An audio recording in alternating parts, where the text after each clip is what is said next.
Yes.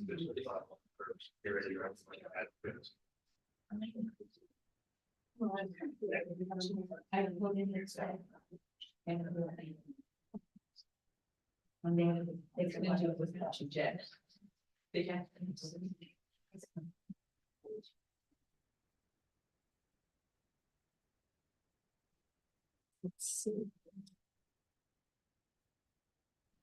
Just need a minute to so we get Zoom up just in case. What was your?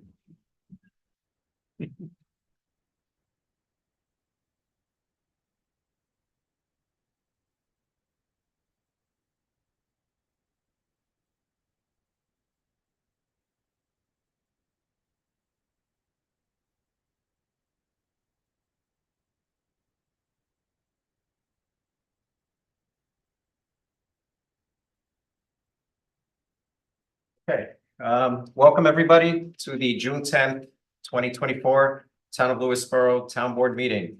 For those in the room, there's an exit towards the front of the building and an exit towards the rear.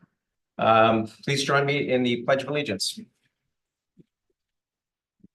I pledge allegiance to the flag of the United States of America and to the republic for which it stands, one nation under God, indivisible, with liberty and justice for all. Okay, so.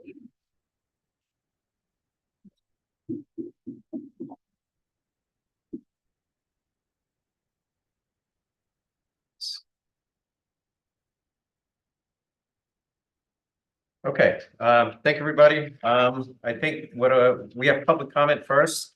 But Andrew Randall requested that she wanted to address the folks here at this meeting.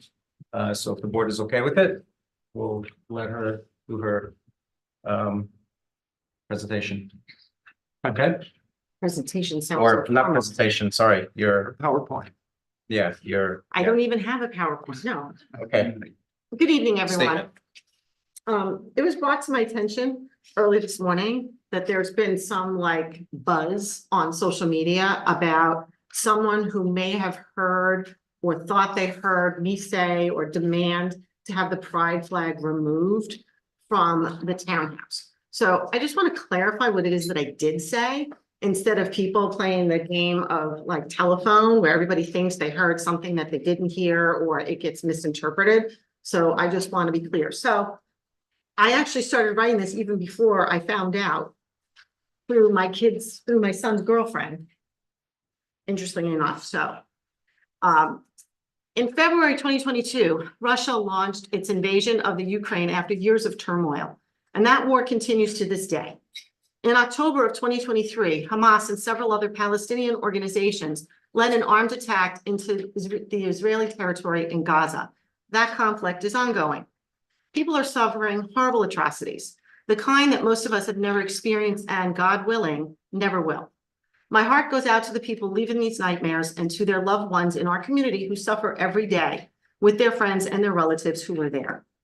When the decision was made to place the Ukrainian flag on the lawn of the townhouse in Lewisboro, our supervisor, Tony Gonsalves, reached out to me and asked my thoughts about its display. I think because I voiced my opinions about flags on town buildings prior to me even being elected. I told him at that time that it was my belief that no other flag should hang on municipal property other than the American flag, the state flag, and the prisoner of war flag.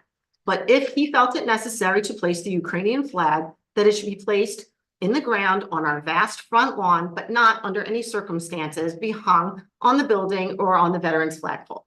Subsequently, the Ukrainian flag was placed in the ground on the lawn in the front of the townhouse. You all know that. After October 7th, our supervisor, Tony Gonsalves, then placed the Israeli flag in a similar fashion on the front lawn of our townhouse. To my knowledge, none of the town board members were asked about it being placed prior to being placed on the front lawn. I don't have to tell you all everything that happened next in our town. We have been talking about it at these town board meetings ever since October 7th. What I will tell you was that each of the town board members was contacted and asked our opinion on whether the Israeli flag should come down. My response at that time was, since now the town had set this precedent of putting flags on town property, that either both flags would have to stay or both flags would have to come down, but the town could not treat one differently from the other. The regulations in the municipal building law are there for a reason. Had we followed them, we could have avoided a great deal of controversy and stuck to the jobs that we were elected to do. Now, all of you know this because you've heard me say this many times before. I thought the lesson had been learned, but apparently not. Last week, our supervisor placed the pride flag on display in our townhouse. This time, I did not receive a phone call prior to its placement asking for my opinion. This flag was not placed into the ground like the Ukrainian flag and the Israeli flag, but instead on the flagpole attached to the townhouse directly under the state flag, in a place of much greater distinction and significance. This time I called the supervisor and I told him the same thing that I told him about the other flags.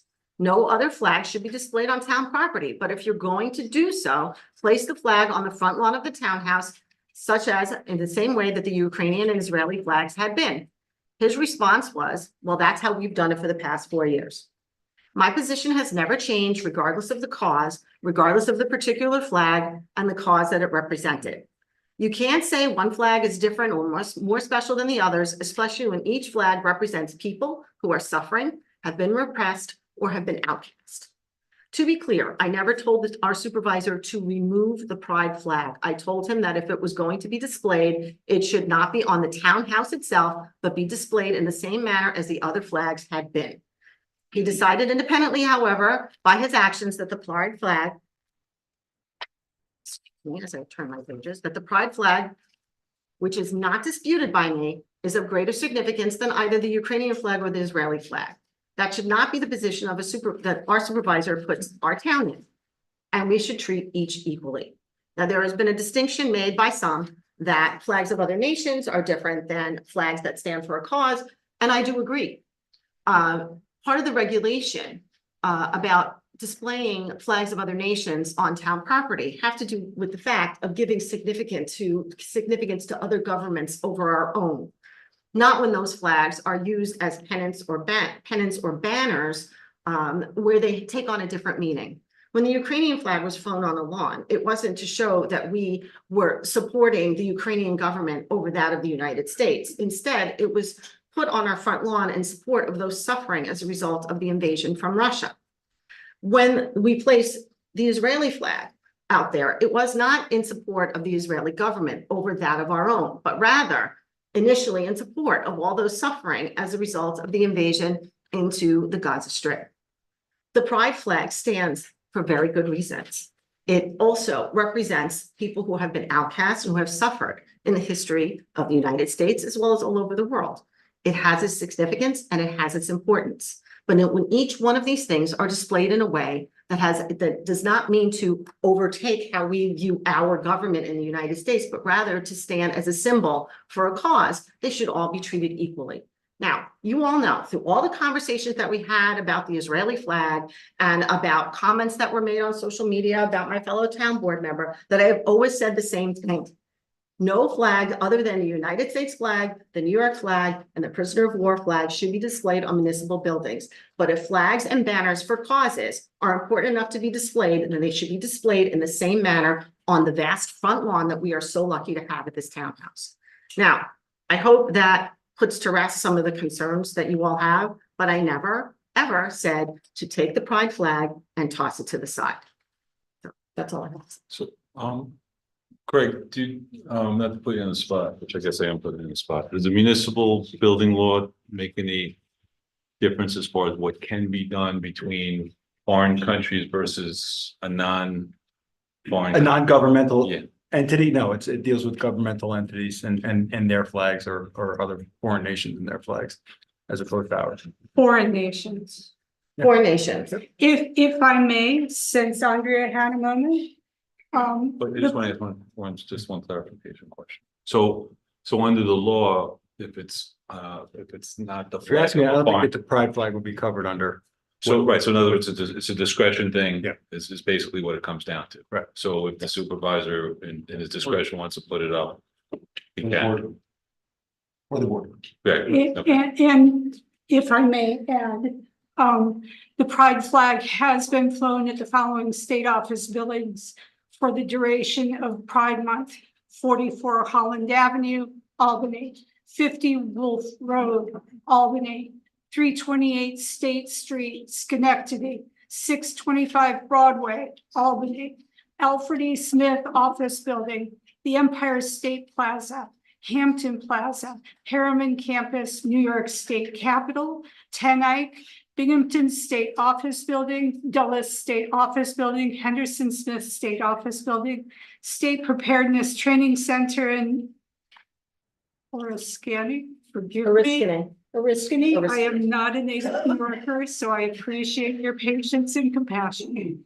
Homer Folks Facility, Senator John H. Hughes State Office Building, Utica State Office Building, Adam Clayton Powell Jr. State Office Building, Eleanor Roosevelt State Office Building, Hudson Valley Transportation Management Center, Perry B.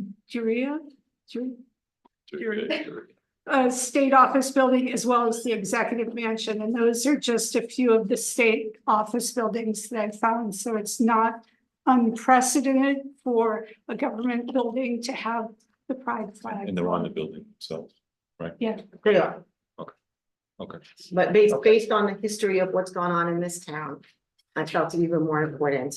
And again, this is my opinion. Right. Okay, I'm not saying that I made the law. I'm just saying this is my opinion, and based on the controversy that people in this town have had, because we have residents in this town that feel different ways and are passionate about different causes, that you can't treat one more special or in a different manner than the rest. When someone comes to us, in my opinion, I'm doing it again, in my opinion, when someone comes to us and says, will you please buy this flag in support of our cause, then they should all be displayed in the same way, in the same fashion. That was my point. Thanks, Sandra. Okay, so we'll go right to public comment number one, where anything can be commented on. So anybody here would like to comment? Also, just one other thing, just from a housekeeping standpoint, so the state and the US and state flags are higher on the building than the pride flag, as it currently is. Well, the US flag is not on the building, it's on the flagpole. Right, the flag poles are in the state. It's the highest, those are the two highest ones. Right, okay. Okay, I public think comment. Jean was first. I don't know the protocol. So, oh, you have to come up, state your name and hamlet. Name Okay, and hamlet, you have 3 minutes.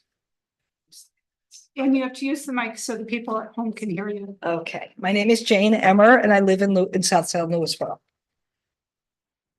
I'm already doing it. No, you're. Okay, first of all, I think it's really important to make a distinction that the pride flag and LGBTQ plus is not a cause. It's a statement of our philosophy and of how we feel and our inclusivity. Thank you. And I just wanted to read the quote that our governor read as the flag was put on the first state building in 2022. The historic raising of the Progress Pride flag over New York State's Capitol government building stands as a symbol of our solidarity with members of the LGBTQ plus community, serving as a visible reminder that the people of New York, and I think we could substitute and say Lewisboro, hear and respect their voices. She went on to say, I am humbled to honor their achievements during Pride Month and will stand with them in a fight for justice and equality.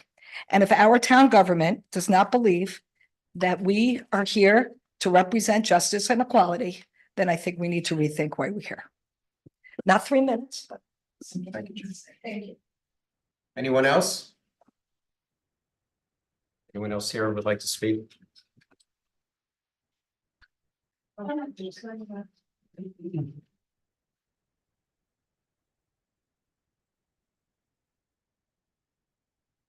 Ann Schneider from Perch Bay Road in Walkabuck. I was just very saddened. First, I heard that many of the signs that are put on private property in the town have been taken. So there is an atmosphere of vandalism, and I would say hatred and dislike for feeling pride in the people who live who live amongst us and are here in our community. And I am deeply disturbed and saddened to hear that when you put a sign at your home, because it's pride, it's taken. And so I think that is what also upset people. The atmosphere is that they're not wanted. When people who are different, people who may not love the way we do, or think the way we do, or their religious beliefs are different, are not respected. And I think we need to respect every single person in this community. And so that's why I think emotions were inflamed by what you either said or didn't say, or what was thought that you said, because the atmosphere in the country and here in Lewisboro and everywhere is not very good. So you're either with us or against us. And that is what has happened to our community and to our country. And I think that we should show some solidarity for everybody who lives here. And the flag should not be an issue. It's not representing a country. It's representing members of our community. Anyone else who would like to speak? And just so everyone knows, there is a second public comment at the meeting, but it's for the new business items only. So if there's any other comments that anybody would like to make, want to do it now. Tisha's getting her. Okay.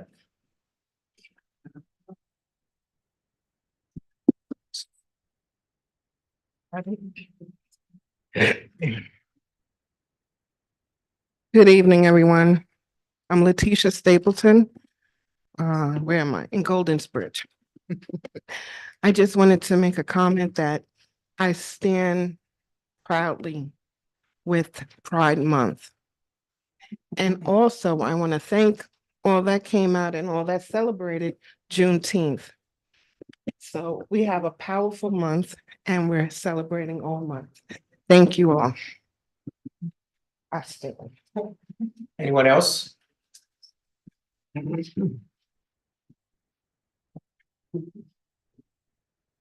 everyone, Janet Harcum, South Salem. I think I want to focus on a couple of things. One is the role of public officials for health and safety and public safety. And the reason I'm mentioning that is because marginalized communities don't feel safe often. So the flag represents safety, public wellness. In that the flag exists and it's hung on the building itself is a testament to that commitment to public safety. I don't know that I heard what Andrea said about her opinion being that it would be better if it were on the grass, but that probably should be a discussion amongst the board of what the actual opinion of the board is, where it wants to go hung. Secondly, I would like to talk about sustainability.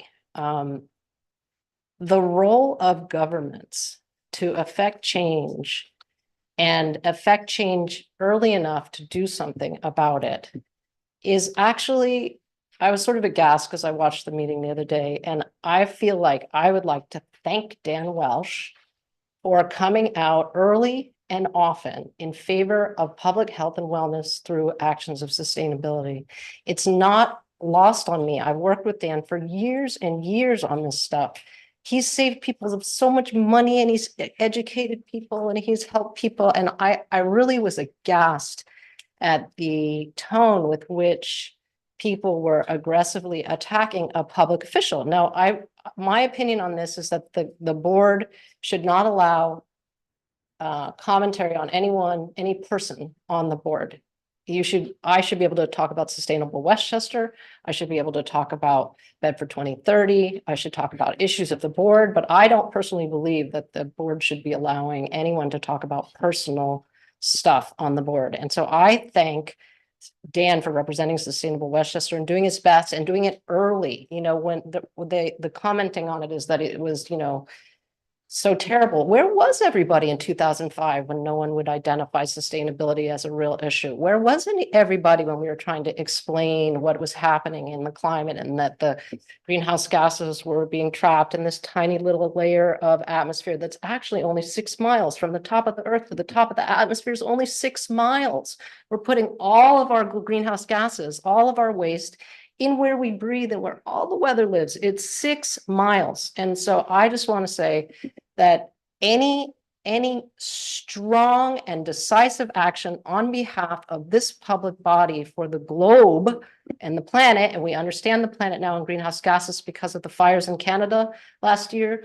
The smoke affected us here. That's because greenhouse gases are a global gas and they go all over the world. So we experience the gases from there to here. My time is up, but you get the drift.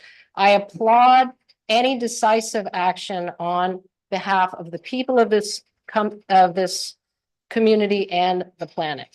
So that's Anyone else? May I? Yeah, sure. Name and Hamlet, Sure. and 3 minutes. Hi, I'm Lisa Burke. I live in the Vista Hamlet, and I'd like to share 2 thoughts. One echoes the remarks that we sent to you in an email, which is to say that the raising of the pride flag, the lawn signs, and the townwide pride event collectively demonstrate that Lewisboro is a town of inclusion, acceptance, and most importantly, safety for all residents. And I think that's something that should be considered above other issues. It's not a cause, to echo the first speaker. It's people who live here. These are our neighbors. Related, I would also like to suggest that the board consider a policy where community members can't come and speak about somebody individually. It has made the town really deteriorate. The level of professionalism and decorum has deteriorated regardless of what people think about the issues. The pride flag is another example of what may occur in that regard. And I would just really urge each of you on the town board to think about those sort of things. We all love this town. We all do our best to make this a place where we all love to live. And it's really important that the town board set that tone. Thank you for hearing me.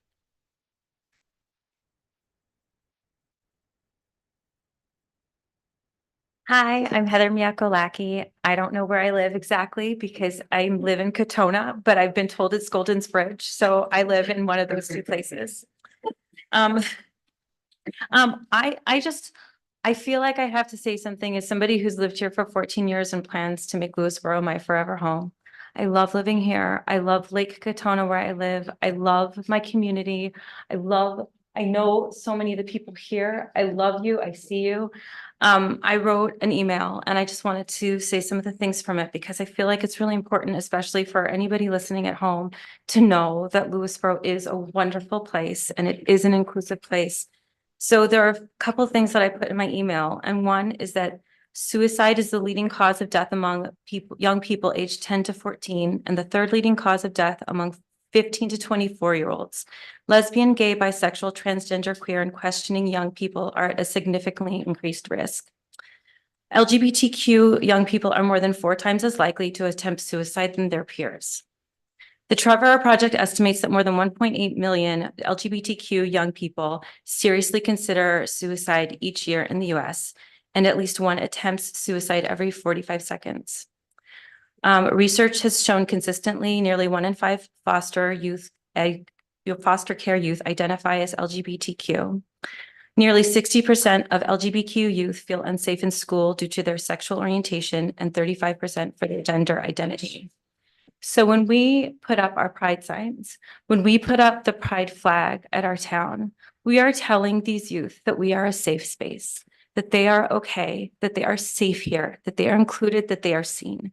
We are telling our LGBTQIA+ residents that they are safe here, that this is their town, that they are seen, and that we welcome them and that they are part of us. And I just hope that anybody who's listening knows that that's the Lewisboro that I know. And the fact that signs are being stolen is so sad to me because the Lewisboro that I know really is embracing everybody and is a wonderful place to live. Thank you. Anyone else would like to speak? No? Oh. decided to change my hat. I have a couple of things. Name and Oh, I'm sorry, Mike Gordon. I'm from the Walkabucks side of things. I have a couple of things to say. I mean, big time here, Janet, and I don't know your name. Lisa, hello. We're saying that just let's stop attacking people personally here, and I think you could set rules on it. Just no personal blanking attacks in these presentations. Issues, here. Secondly, I disagree with you, Andrea. I tend to agree with what people are saying out here, but I really appreciate and respect the fact that you want to clarify how you really feel and you're coming in here. I really respect that and appreciate it. It's the second thing. The third thing is a couple of questions I'm going to ask you, Rich. You don't have to answer them. You know, it's like, but it really is related to kind of why I'm here. You read that contract, you cited that contract in the last session. I assume you're aware of the different counterparties on that contract, of who they are. Okay, no, don't have to answer it. Then the second part of it, are you aware, and maybe you aren't, that people are claiming that the counterparties on that contract are different than they are in fact? And that, I think, is a really critical point when you make a decision, that there isn't misinformation about what we're doing going on and around the community. We are in direct privity with direct energy. We should be aware of it, and there should not be misinformation related to it going around. That's, the point. And I'm going to hang out because I'm concerned about other crazy things going on in this town, so maybe I'll comment later, but that is the three things that I want to say. Thank you. Anyone else here? Hi, Janine Plotskin, Golden's Bridge. My son Kyle came home from college for the weekend. He drove over to see his grandparents in South Salem, and then he called me from their house. He's like, "Mom, there's a pride flag flying at the townhouse." And I said, "Yeah, there is, and it's awesome."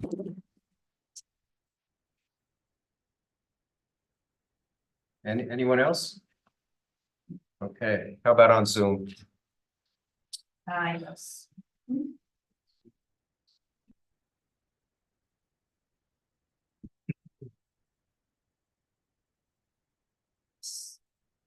Simona O'Connor, I'm asking you to unmute. Good evening. I'm all over the place with this. I've heard people speak about people getting personally attacked, and that kind of blows my mind. I think there's a lot of misinformation. That part is true. No one, when they talk about sustainability, is talking about the actual sustainability. But the fact that we all have been placed in this program, and there's only one person on the board that is running this program, and people want to opt out, and other people don't want to be in it initially. We shouldn't have to opt out. So I think that is the difference between talking about whether there is a sustainable issue or not. Being told that in public comment 1, where we're allowed to bring up town issues, and now we're being told that you have to speak a certain way by other people who don't like what's being said, is actually controlling speech, which I think everyone here is against. And that's why people are coming together for various causes, and people feel so passionate and came out today. I'm still extremely upset about the entire Israel situation. And I have spoken to many people who feel unsafe in this community, again, due to one board member and his position that he makes public in his role as a leader in our town. So I think that that's where the confusion lies. I'm quite aghast that people would think anything of Councilwoman Rendo that would be anything but supportive of Pride. And so that kind of has taken me by surprise. I think when you talk about a factual issue, sometimes things are misconstrued. And I think that the entire board probably should have these discussions so there is no confusion going forward. I'm sorry to hear that pride flags are being stolen. This is the first time I have heard of this. I've heard nothing but love and support with the people in my neighborhood and people I know. So I think that when you say sort of be kind, you have to be open to everybody and how everyone feels. And I'm hoping that the same way people want openness, they will give openness. Thank you. All right, thank you, Simone. Robin, I'm asking you to unmute. Hi, Robin Gersten Vista. I just have a quick comment. Can somebody please let the town know what the current status is of the Sustainable Westchester contract? Everybody thought it was terminated, but now it's not, and people don't know what's going on. We have a right to know. Thank you. Yeah. All right, thank you, Robin.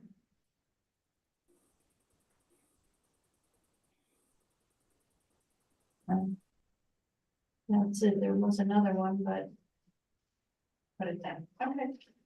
Okay. Thanks, Janet. Sure. That's fine. Hi, I'm Mikhail Pignatello. I use him, he, him pronouns. I live in Walkabuck. I've been involved in Pride since 1999, 25 years this month, actually, except for the time when I was enlisted in the US Air Force during Don't Ask, Don't Tell and couldn't participate in Pride. I'm also proudly Jewish. I assure you that supporting Pride has nothing to do with putting down any other group or supporting them or not. I'm on the town LGBTQIA plus community task force that was created by resolution by this very board. We're tasked with honoring, recognizing, and celebrating the LGBTQIA plus community and with advising the town board on issues related to it. Just wanted to tell everyone, we're planning a very fun Pride in the Park. It's Saturday, June 22nd from 2 to 5. I hope everyone comes. It's in the town park, of course. We want to thank for their ongoing support of Lewisboro Pride. The task force wants to thank the town board, the Parks and Rec Department, our amazing library, Arts Westchester, and the Loft LGBT Center. And I also want to ask if anyone wants to donate to Pride or feels that this discussion frustrates them or lack of support frustrates them, they can donate on Venmo. Our handle is @Lewisboro Pride. Also, if yours is one of the over 50 signs that we know have been stolen in Lewisboro, 50 Pride signs that have been stolen from yards, we encourage you to reach out, get another one, please. We have them. We've actually going to order more because of how many have been stolen at significant cost.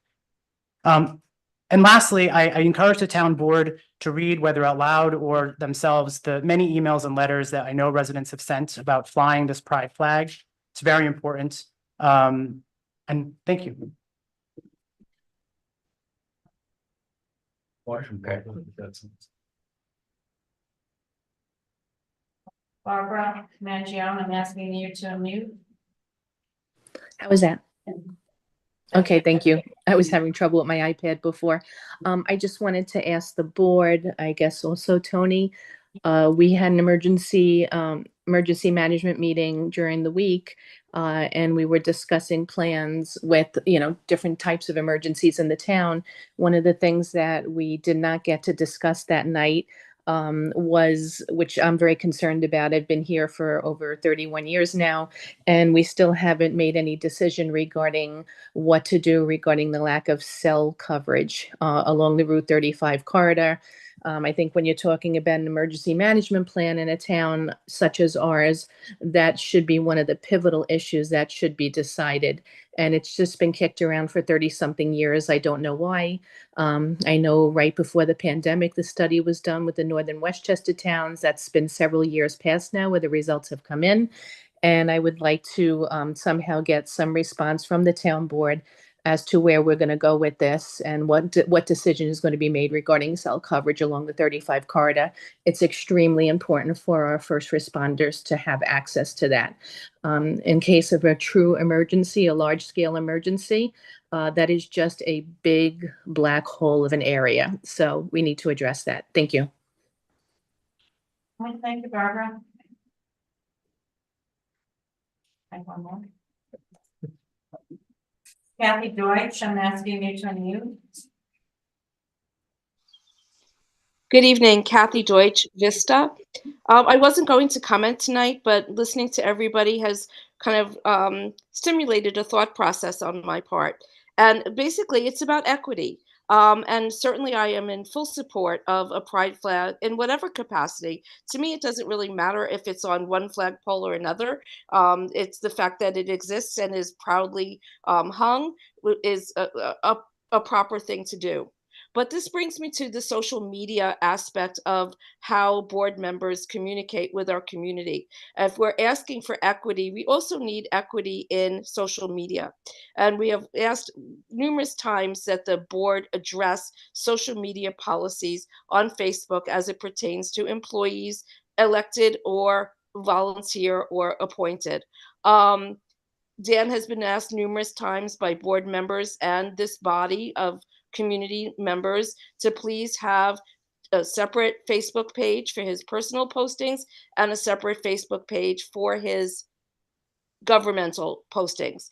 Each member here has designated their Facebook page as such, other than Dan. And I think it's very, very important that as all of you want to have consistency and continuity, that there also be consistency and continuity as to the flags hanging, as to the social media accounts of the mentioned people, employees and such. So I again implore the board to enact simple social media policies that will be able to be instituted so that some of the problems that we have with some people feeling disenfranchised, frightened, threatened, could possibly be eliminated. This does not just pertain to people who are LGBTQ+, but people of other faiths, other nationalities.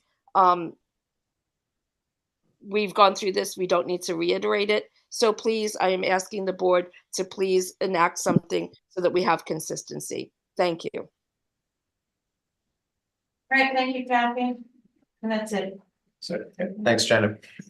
Okay, next, communications. I have a couple of items. First is we received a letter from the Department of Transportation. This is related to the annual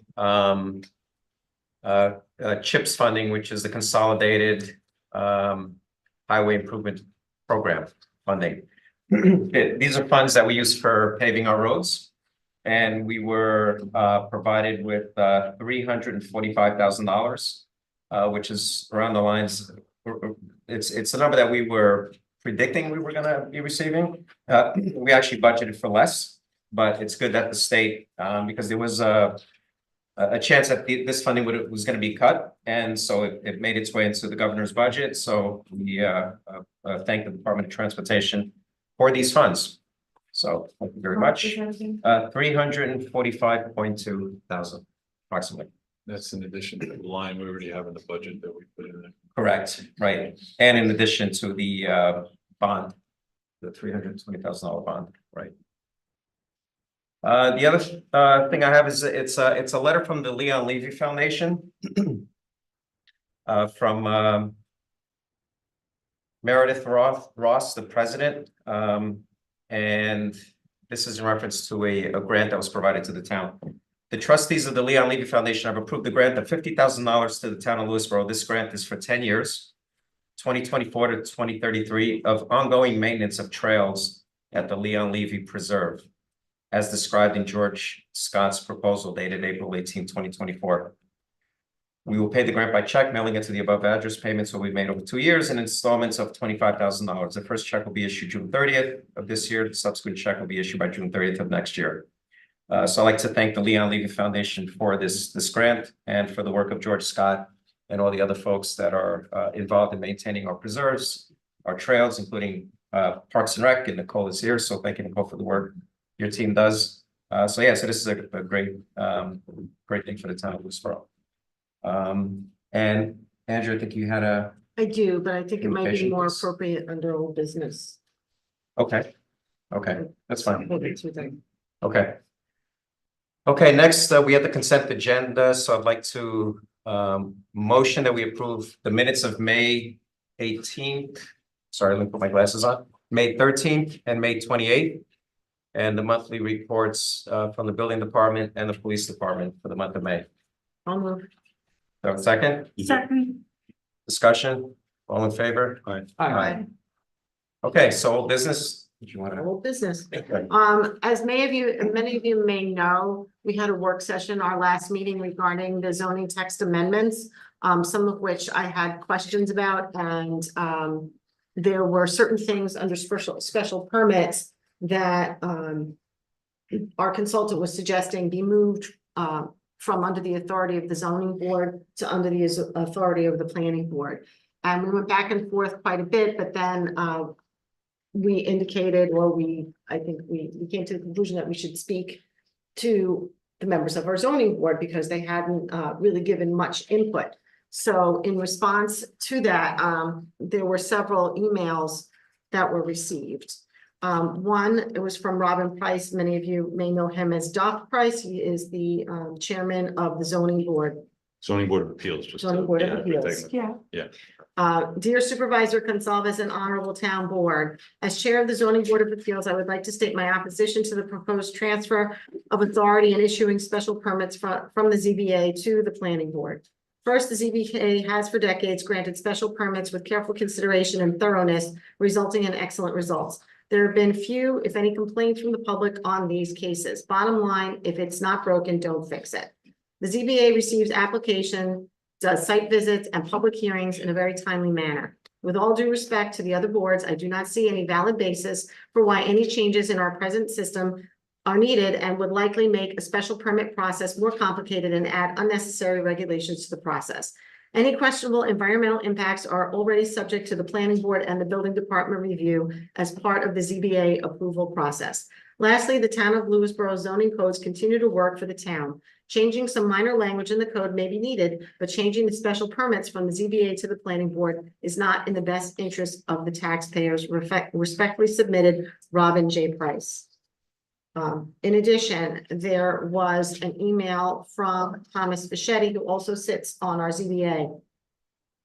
Dear Supervisor Gonsalves, the subject is the recommendation against combining the Planning Board and Zoning Board of Appeals.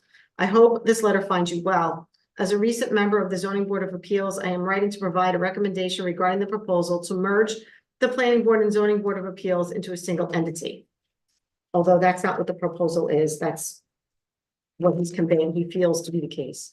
After careful consideration, I strongly advise against this consolidation for several critical reasons. One, preservation of right to appeal.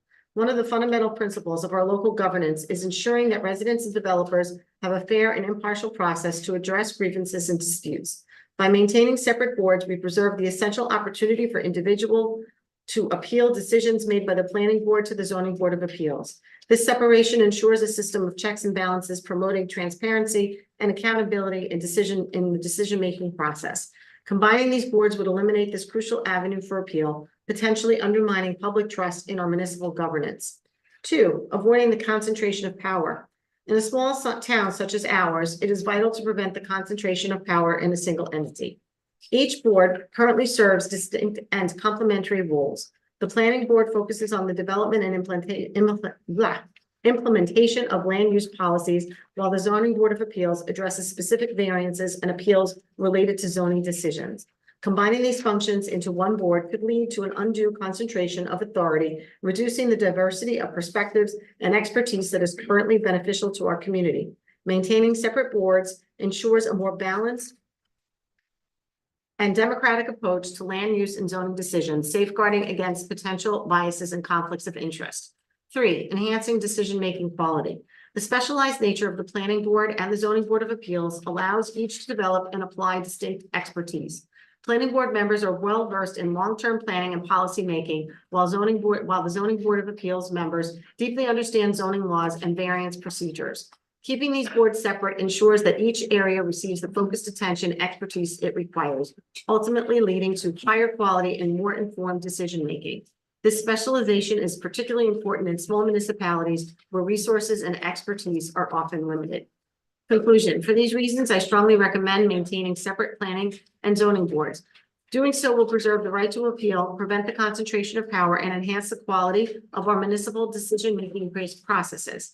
It is in the best interest of our community to continue benefiting from the distinct roles and expertise that each board brings to the table. Thank you for your attention to this matter. Please do not hesitate to contact me if you have any questions or require further information. Sincerely, Thomas Fischetti. There was a follow-up email, but there was also an email from Lise Robinson, our assessor, our tax assessor. Dear Andrea, I know, having worked for the town for 38 years, that special permits have always been with the ZBA. When I was helping with research for a resident recently that was looking into renew his special permits for storage on contractors' equipment, I found documents going back to 1950 that helped the resident and the ZBA due to the lot size of his property. If the planning board takes over, my opinion is that the special permit process will take longer than a month for a resident to get their approval, and I'm sure it will cost the resident more money and time. I'm sure that Jan with Keller Sessions will get involved, and the resident may even have to set up an escrow account. Getting through the planning board is not a quick process, and if we are trying to make things easier for a resident and streamline special permits, it should stay with the ZBA, which really handles these professionally and quickly. I have never heard a resident complain that the ZBA takes too long. I know that this has just been a recommendation from the Comprehensive Plans Steering Committee, but it has been working for so many years. With the ZBA handling special permits, why would we want to change it? I think the planning board has enough of a workload. I hope you have a great weekend. Sincerely, Lise Robertson. I got permission from all of the authors of those particular emails and letters to read them. There was another received by another member from our zoning board of appeals, Carolyn Mendlicker, but I did not get an email back from her consenting to having me read it. I can just indicate that there was more support for leaving this particular change to our zoning text amendments the way they currently are. So the reason why I'm bringing it up now is because it's unclear whether we're going to have time to have another work session amongst the town board members with regard to these zoning text amendments. And we need to make recommendations to the steering committee and to our consultants as to what we want the final language of the proposed amended legislation to be. And then once we decide what the language of those changes are going to be, they put it in an appropriate format, and then we're required to publish it to the public in the paper, do all sorts of things in order for us to have a public hearing, which then the public then has the right to come and give their input as to whether they agree or disagree or see some changes necessary in what we propose the legislation to look like. So this is just one step closer. So I'm bringing it up now because it's something that we all have to discuss. But we don't have to vote on it tonight. No, not tonight. No. Okay, thanks for that, Andrea. So next week, Question before we continue, do I bring up the addition to the emergency management plan as? no, that's after That's after we're done with business. our business of the Okay. agenda, you can then introduce that. Okay. Yeah. Okay, so next we have it's a resolution approving the 2023 end of year budget adjustment for the audit. So I'm going to call up our controller, Sarah Di Giacomo. And Sarah is our Welcome. is our new controller, so I would like to welcome her. She comes over from Sleepy Hollow, and we're glad to have her on board. Thank you very much. Good evening. Good evening Supervisor Gonsalves and Town Board. I'm here because before you, you have various year-end budget adjustments that need to be approved so that we can close out our fiscal year for 2023. These are budget lines that have exceeded their adopted appropriations. And with these budget adjustments, we can avoid any negative variances. I'd previously sent to you some of the reasons why these lines had exceeded their budget lines. If you have any questions, please let me know. So essentially, we're reconciling the checkbook as it were. The budget lines, yes.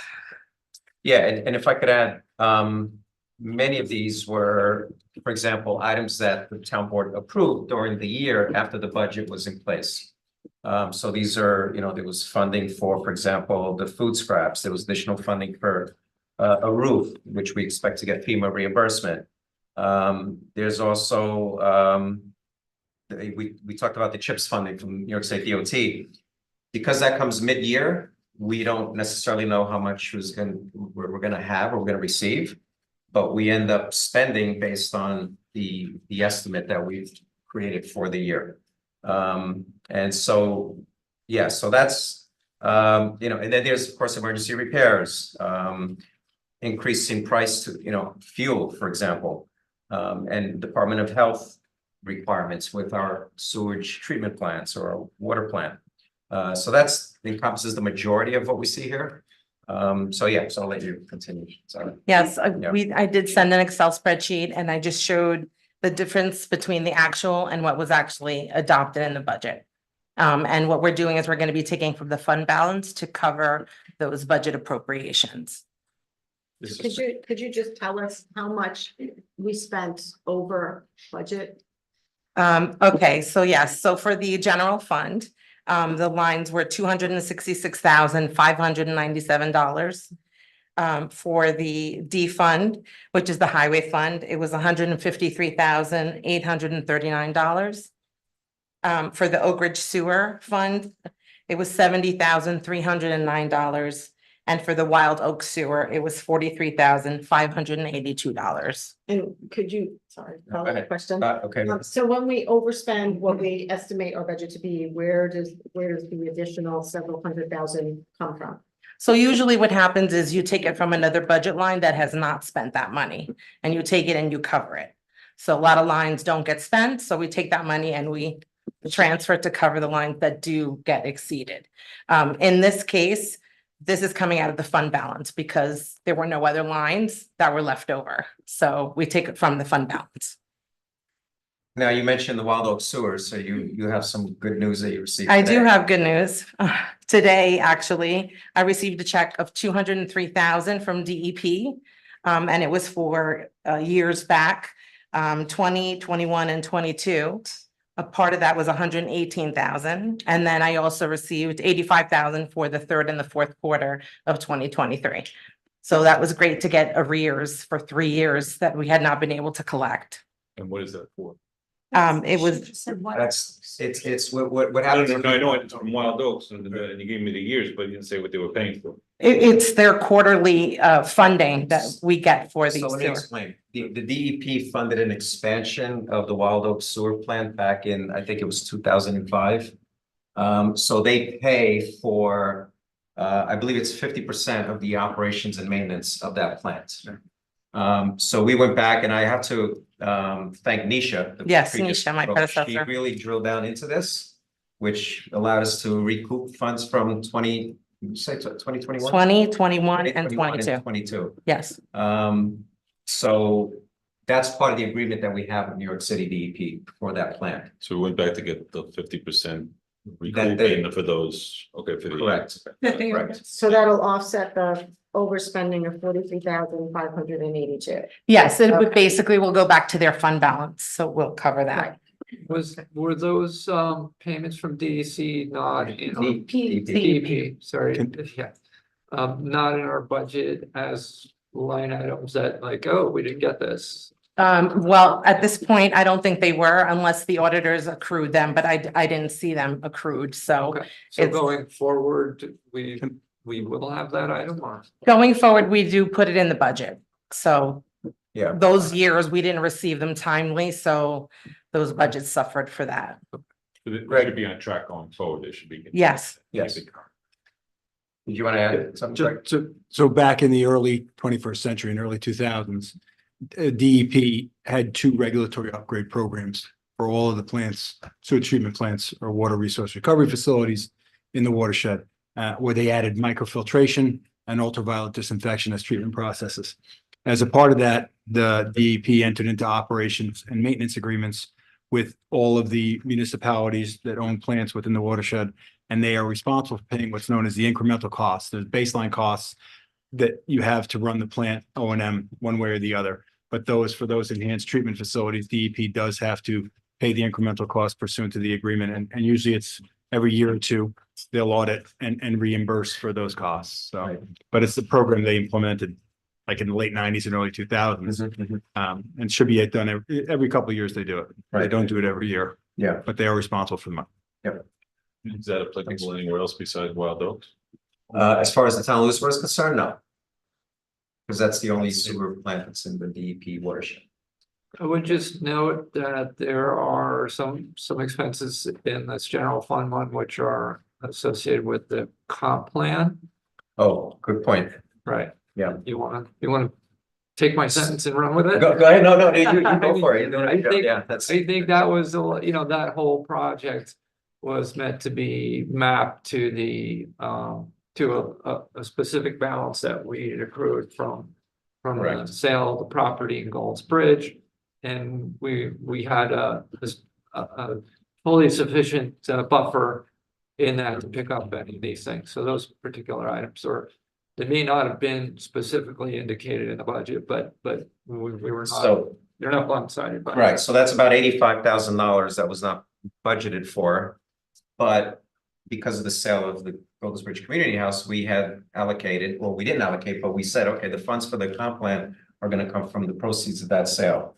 Which should have been done, I learned from Sarah, is that we should have put that into a reserve line Okay. that we could have then used. Right, and then we Expenses. wouldn't have that as part of the 266,597, because what's in my head, it's like, okay, we overspent by $420,436. Right, but that's not, Well, that's Yeah.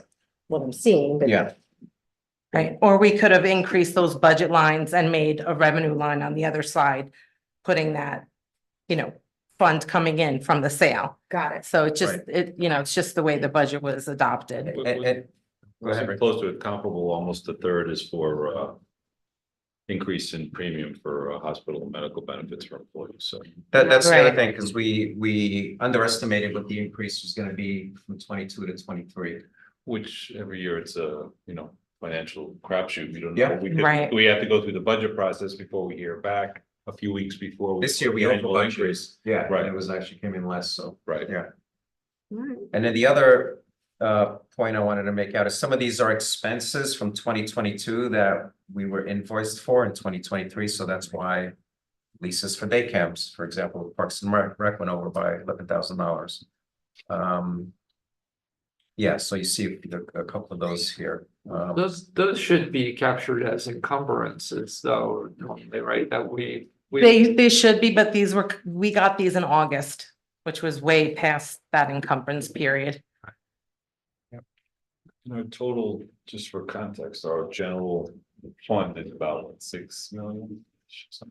For, I think four change million. I think it's. Five. Yeah. Five. Yeah. I think if you it's take more into than account the ARPA money. Yeah, It's I'm more, just, yeah. what we're talking about, it's really a couple of percent, so I mean. So you can the look, scheme of things. you can look at it this way, it's, Yeah. we have a $14 million budget. Yeah. Right, so this is, That's my point, we're talking about Yeah. a couple of percent of the total Yeah. budget. yeah. Yeah. Okay, so Greg, I think we have to motion to, Accept the year-end budget modifications as proposed to close out 2023. okay, Do we? Roll call vote? Oh, yeah. Okay. This one question, do we do this every year? Is this something that is just generally GAAP type of thing, or is it a statutory thing, or what? If if we can do it from budget to budget, we don't need to come to you, but because it's coming from the fund balance, we do need board approval. Okay, no, just we haven't had a similar presentation on every report. No, we, in the past, it's been, Apparently, we haven't had to go into fund balance before. Isn't there Yeah, some that's- rule that? I think several years ago, I think 19 and 2019 and 2020 that I believe you did, yeah. but not since then. Right. Isn't the line item transfers, isn't there some sort of limit over a certain amount that we should sign off on them here? or I something? believe Yeah. it was $10,000 $10,000 a month or something like that. Transfer from California. Okay, so if there's room for us to tighten up our processes anyway, then we certainly would be thankful for any of your. I will Yeah, be doing it monthly. Yeah. The other one I want to point out, because we just received, it's on the agenda, is the SNAP, the Senior Nutrition Program. Yes. That's also one that we, I think it exceeded budget by, was it $4,000 maybe? Somewhere on here. Yep, 4,127. And that was because we don't get that, just like now, we got the agreement now, right? But we have already budgeted an amount for 2023, so we're gonna pay that bill and we're gonna probably exceed budget. So what we have to do in 2024 budget is compensate for the potential increase. And yeah, for the one that we're already behind and then Right. more. On Dan's point, as far as tightening up, maybe since we're coming in that half point of the year, I mean, if you could maybe informally let us know how we're doing, for this year and anything, any mid-year adjustments or things we should keep in mind. Before we Yeah. head to the budget process. Yeah, one of the things we talked about, and actually I started the process with Nisha, but now we'll take over it with Sarah, is to meet with the department heads and just see where things stand in comparison to budget. And then Excellent. put everything report together. Yeah. We will. So, yep.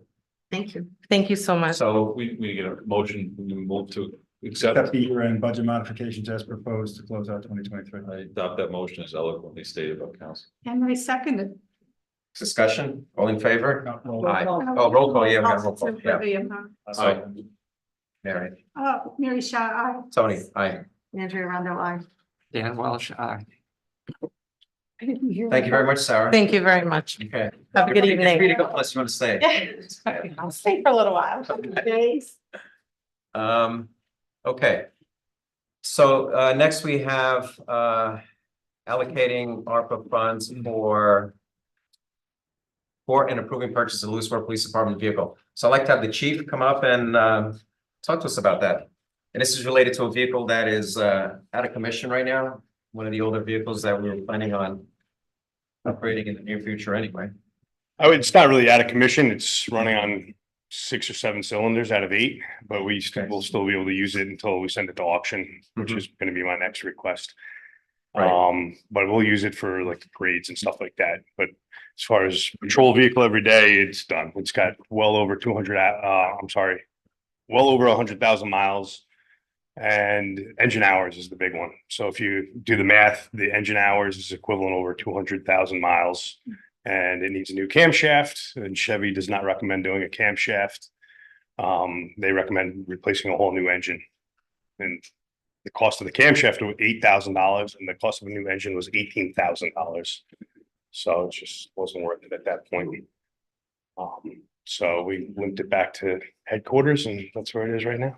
Yeah, so we had in our ARPA accounting, actually comes to this for each one of you. That's the stuff. We had, after the 3 allocations that were approved by this board, we have about 228,000 left over. That's the green number in the spreadsheet. And we had a Dodge Charger for LPD and the outfit package as a potential future purchase. So this is sneaked up on us quicker than we anticipated. And so the question is, do we want to approve using ARPA funds for the purchase of this vehicle, which is actually comes in at about 60,156 with the outfit package and the radar system. You mean the outfit package? You mean all the That's all the police bells and whistles we need? Okay, so the computers, the lights, Okay. yeah. cellular technology. What's the, chief, what's the, This of the car first. And then the, upfitting. okay, okay. There's two vendors doing the upfitting, but the Right. car should be purchased off it's a State state. contract. Right, and then the outfitting doesn't hit a threshold, so you want to do that separately. Got it. Yep. Okay. What else You're was right. left on our list to be covered by ARPA? Was there more things at the town park with regard to the water? There was a water, we actually had applied to, so for the water, for the WIA grant, in discussing with Delaware Engineering, because there isn't a emergent contaminant, Right. the chances of getting WIA in New York State FC to, WIA is WIIA, which is Water Improvement Infrastructure Act.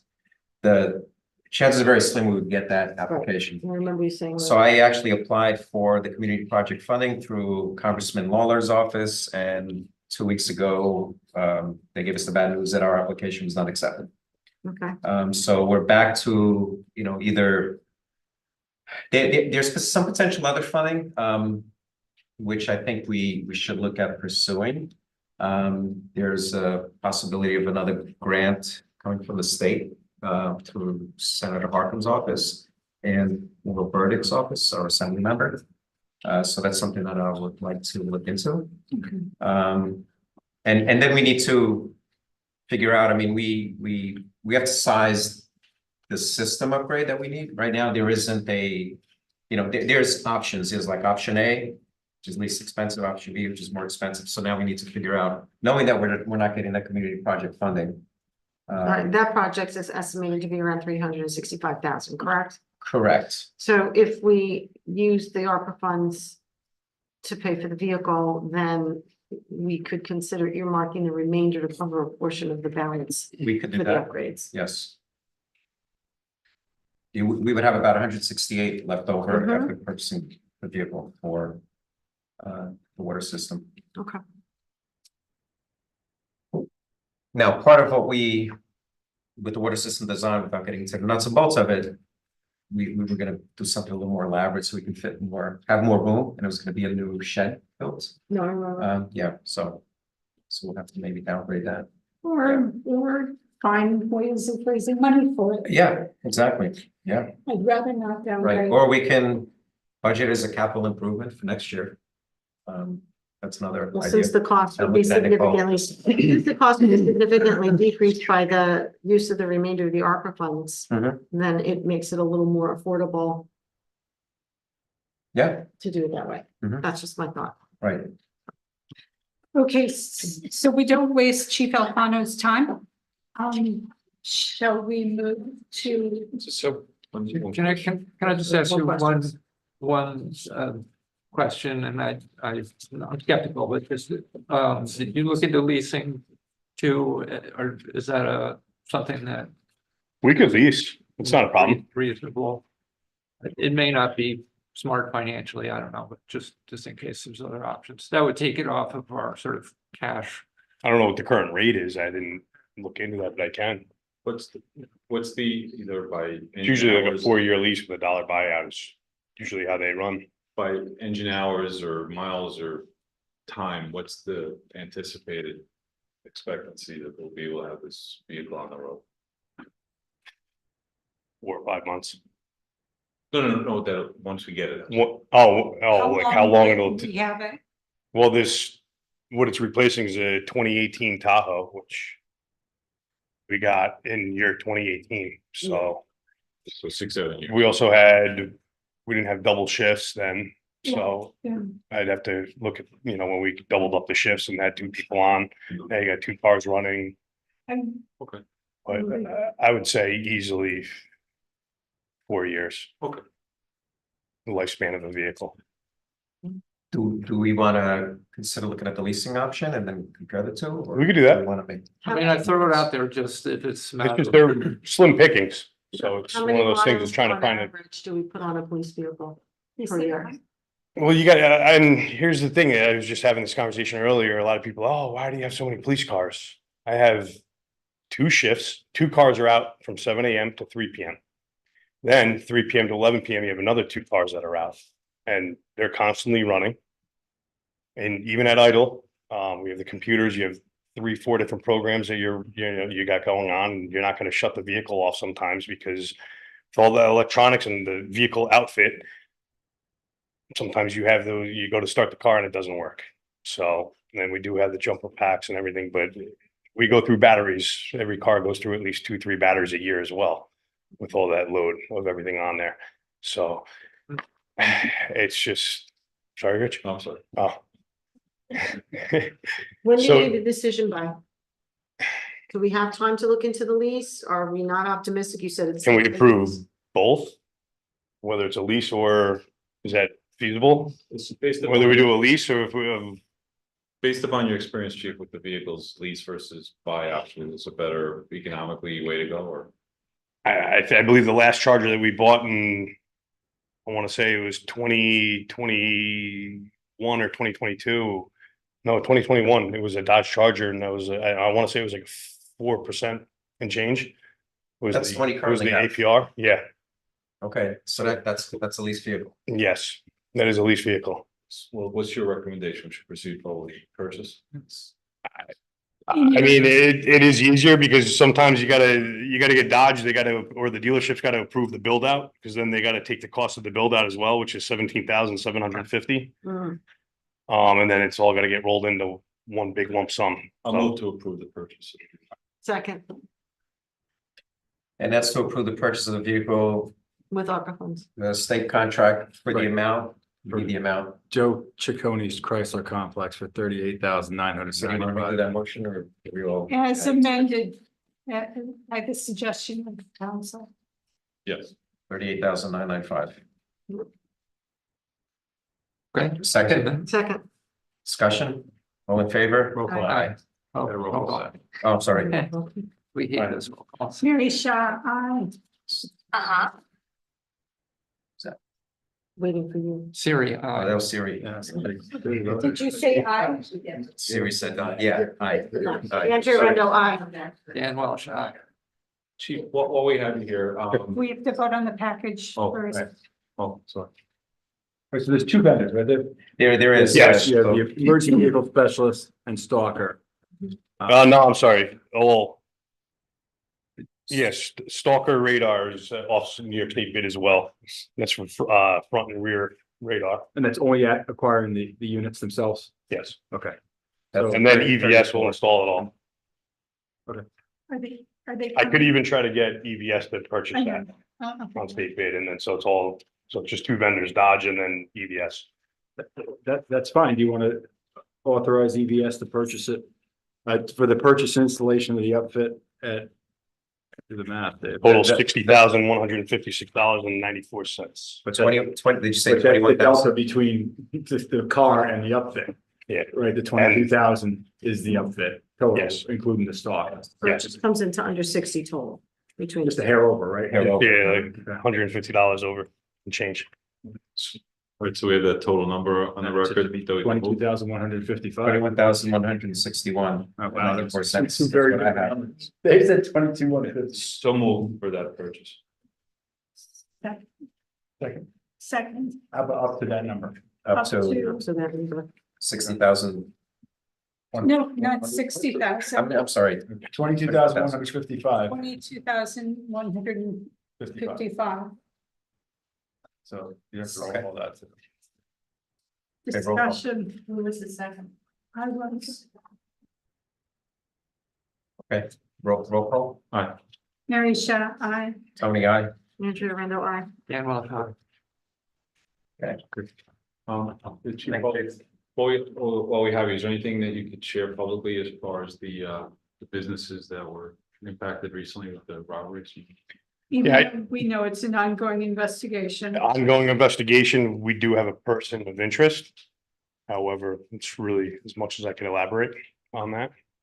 But we do have a person of interest. Can you just shout out a reminder to everyone to lock their cars, do not leave their keys in their car. and Take your close their doors. valuables out of your vehicle, lock your cars. Lock your cars.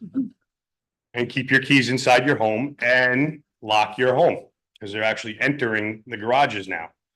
So, and we're inhibiting it by keeping your vehicles unlocked.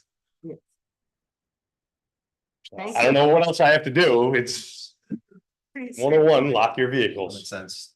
So, And lock your houses. yes. And I also want to urge residents, if you do have property stolen from your home, I urge you to contact us and we will investigate this. Because I just heard this the first time tonight about the pride signs. We were never notified.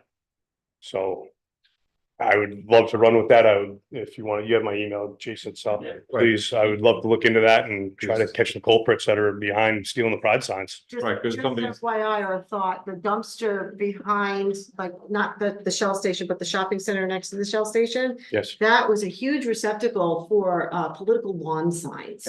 Yeah. So I'd recommend checking there because that seems to be a hiding place for unwanted signs. People. Well, most or people have signs Nest that cameras people and have absconded with. Yes, Yeah. that's better. Those signs, all those signs are Yeah. wanted. I mean, I personally had. Well, not by the people who threw No, them away is my well, no. point. But as far as pride signs go, last year, someone broke my pride signs in half. I taped them back together to let them know Hayden has no home here. sure. And we will continue to put the signs out. But we appreciate your looking into it. Absolutely. Well, the point is if somebody steals or defaces a sign on private property, that's. Regardless of what it is, absolutely. It's a Okay. crime and we will prosecute you, so. Thank you, Thanks, Chief. Chief. Thanks, Chief. Thank you. Have a good night. Good night. All right, so I'm gonna, next we have, Cove Road street closure. Is Alan Sternfeld here? Hey, Alan, how are you? Hi, I'm Alan Sternfeld. Excuse me? Oh, no, your spouse tripped. Hi, I'm Alan Sternfeld. I live in Lake Wacabuck. I may have corresponded with some of you on the board in my capacity as president of the Lake Wacabuck Association, but tonight I'm here as a private citizen and a happy parent. At the beginning of COVID, my son and his then brand new girlfriend moved in with us. They subsequently fell in love and we've hosted them and a lot of their college friends numerous times, summer, winter, fall, all seasons, and they fell in love and want to get married at our house. So we're hosting their wedding in September. We're still working on the size of the invite list. Actually, sorry to interrupt. Is the chief still out there? Can you pull him in? Because I like for him to, because we had an exchange with him, so I'd like to get his input on what we're going to discuss here. Okay. Yeah. But go ahead, continue. Sorry. So, our son and his fiance want to get married at our house where they've spent many pleasurable hours with their friends.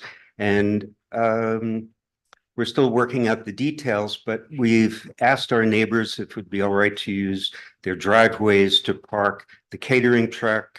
We're going to get a mobile bathroom unit. And we're probably going to set up some music on our property.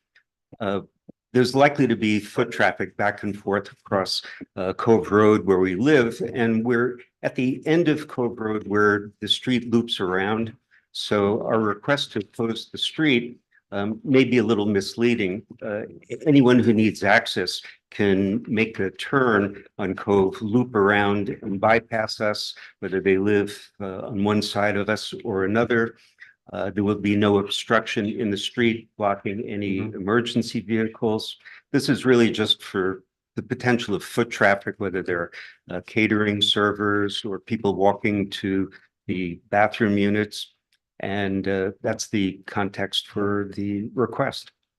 Okay, thank you for that. I distributed a map to each of the members. So basically it shows where your house is located, right here. Right. And Where's that? so Where's the UR here? Where's that? right there. This one. So- And so what you're looking to do is close the road or utilize the road, Right. right? But it won't be blocked. There will Right, be so- nothing in it, no tables, no vehicles, Right. nothing. So you just want to keep it safe for your guests who have to cross the streets to use the restrooms and back and forth. And I Right. think you mentioned there might be dancing in the streets, but I think that was more. But, No, Yeah. I think they were not meaning literally. no, not literally. So, I mean, for town purposes, it's almost akin to a block party essentially, really. Right. correct? Right, yeah. And we did get feedback. This is why I asked the chief to stay back and participate in the discussion. We received feedback from the South Salem Fire Department. And they did say that if it is a closure that could easily be opened up to emergency vehicles and only restricted to normal traffic, then this would be something that they could support. And then I think, Chief, you said if that's the case, you'd be willing to support that request as well. Okay. So. Oh, parking, parking is where, I think you said. So Your email. we're contacting valet parking companies now, and we're not sure how many vehicles they'll ultimately be. I think over the next 4 weeks, we'll get a better sense. We're going to encourage folks to try and commute through Metro North, where we may have some shuttle buses. And I know one of our neighbors had a wedding further down Cove Road. They had a service, and so I'll find out where they put all the vehicles for that party. But our first thought was the only big location would probably be Lewisboro Elementary. Bit of a distance, but again, we're still trying to get a reading on how many people will actually have cars. Okay. It's a weekend day, a Saturday or something. Saturday, right? Sounds good. Oh, I'm looking at Nicole, so I know you were part of the conversation regarding the parking. I mean, we've done that before. We don't have anything planned in the fall yet. Right. So we can plan around that. Right. What's the date again? September 14th.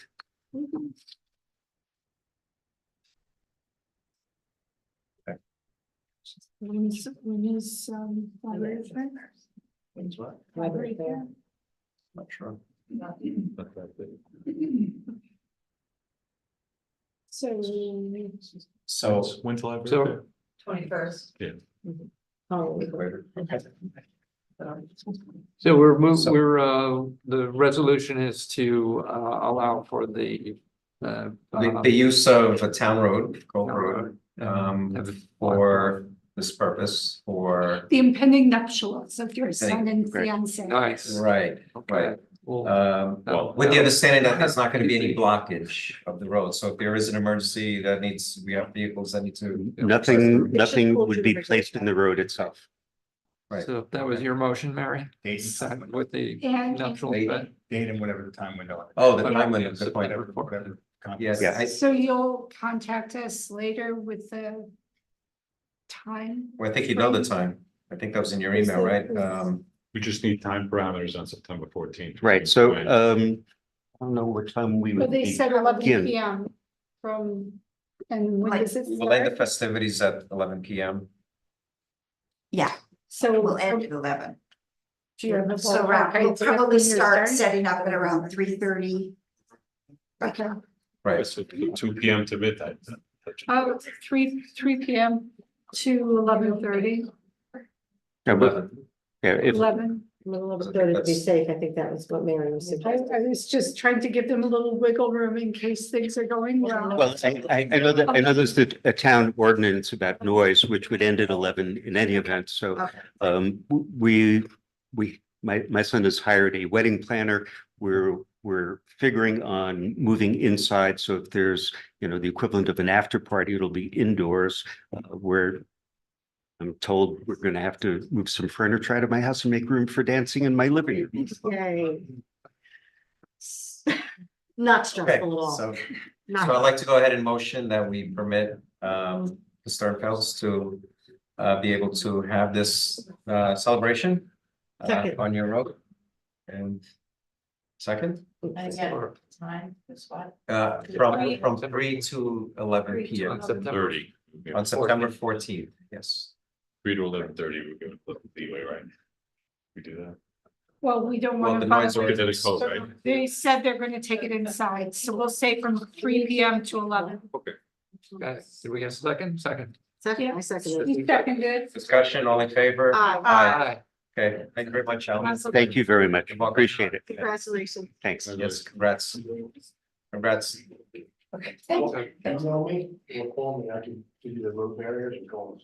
I'll drop them off. right. Thanks, Chief. Not a problem. I enjoy it. Okay, so I think before we go to, Paul Protomastro has been waiting for a while, so I think I would like to jump ahead if the board's okay with that. That's fine. Yeah. So Paul is here. I'll give a little feedback. You have a project that you at your house, an expansion in 2013. Yeah, so I submitted for a building permit and a wetlands Hold on a permit. second. Just need him to introduce himself. Happy to. So Yes. can everybody move outside, please? Thank you. First of all, thank you for giving me an audience. I appreciate it. My name's Paul Bertomastro. I've been a South Salem resident for 20 years. I recently applied to the building department for a permit to put in an all-house generator. And my electrician came back and said, I can't put in your generator because you have a outstanding building permit that has yet to, have not received a certificate of occupancy for a project that you had done in 2013. This came as a shock to me because I applied for the permit, the wetlands permit. I had complied with all the codes and hired a local contractor. And I'm being told that I have to pay $1,500 to reapply for all my permits once again, because evidently through the building department, I've learned that the buildings, my contractor had requested the inspection for certificate of occupancy of the town at the completion of the project. The building inspector came to the home unbeknownst to me and was unable to access the house because nobody was home. And then nothing happened. So this has sat fallow for 11 years, unbeknownst to me. So I assume primary responsibility for being ignorant. Secondary responsibility probably falls on my contractor. And then logically, I said, well, what responsibility does the town have to communicate to people that the inspector wasn't able to achieve access and the inspection never happened? So I'm requesting some form of leniency on the fines, and I need to get my house inspected, and I need to have a certificate of occupancy, and I'd love to continue to improve my home and do my other project as we all know, a house generator is quite valuable around here. So that's my plea, is for some form of leniency for, I would think, some level of say inefficiency on the building department, and I assume responsibility for my ignorance as well. So is there any way that we can have leniency for a request for inspection sat for 11 years without any communication? I received no communication whatsoever. And I don't know if I'm supposed to. So forgive me if I'm ignorant. Have you spoken to the contract? Yes. And what does he say as far as why he didn't speak to you or coordinate with you as far as completing the process as a contractor who presumably should know the lay of the land? His rationale was I requested the inspection, and we anticipated that it happened, and then basically it went delinquent on everybody's part. So I think there's shared responsibility, but I don't know the statutes. I don't know the laws. I'm just requesting for some level of leniency on the fines, and maybe just allow me to apply to get inspected. I'm sure it'll pass inspection. I'm not trying to pull a fast one on anybody. I'm not trying to avoid fees. I'm trying to get my home certificate of occupancy, and I can't sell it. I can't do anything with it. So I'm sort of in limbo. And this is, I didn't know this until 11 years. It's a long time. Why did the building department not communicate to a citizen about a delinquent request for inspection for 11 years? Well, We can only speculate. There's gonna be- okay, what would the speculation be, Andrew? There's no, we can only be guessing. We're never gonna know the real reason. I can tell you that in my experience, typically it's the responsibility of the homeowner or the contractor to call the building department and set up appointments. Right, Not the other way. which was done. I believe, Right. yes, and he showed up at a time that was not pre-agreed to, so that's a Right. problem. Right. For everyone, so you're right, so the issue then becomes what happened, and you assume that it occurred and it didn't. So what? And you paid for all these permits already, they're asking you to reapply. Have to reapply. So our code basically says that the first renewal of a permit shall cost the same as the cost of the initial permit, which is $1,100. Right. plus 25% additional, which is $275. And that's for the initial renewal. And then there's the wetlands Wetlands. permit, which is another 150. So the total they're asking to pay is what? $1,500. 1,100 plus 275 plus one. Yeah, I have it. Yeah, 1,525.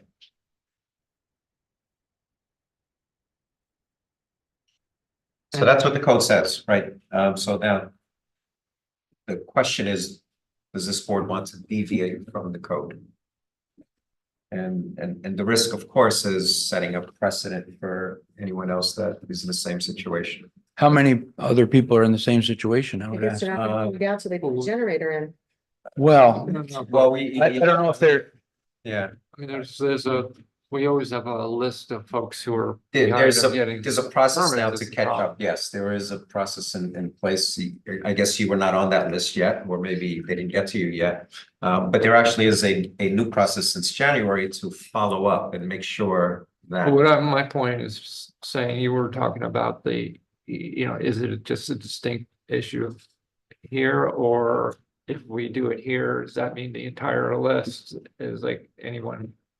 Correct. How do we distinguish or draw the line? I'm just raising that as a question. I mean, the thing that's problematic here, you're essentially, what you seem to be indicating is that the building department should have an affirmative obligation to follow up with everybody to clear whatever permits. they might I tried to be clear. I don't know what anybody's obligation is. I'm here to seek your advice and have a discussion. I don't think it's ideal for a town not to follow up on their permits, and for people like me, who is an honest citizen, I pay my taxes every year. I'm a good member of this community. I was not trying to deceive anybody. How the heck did I not have a CO for 11 years and not find out? I think that's a valid question. Mr. Protomaster, what do you propose? What do you think is a fair resolution? What would you like to see happen? Listen, I run businesses. I'm in a leadership position. I understand precedents and I understand the rules.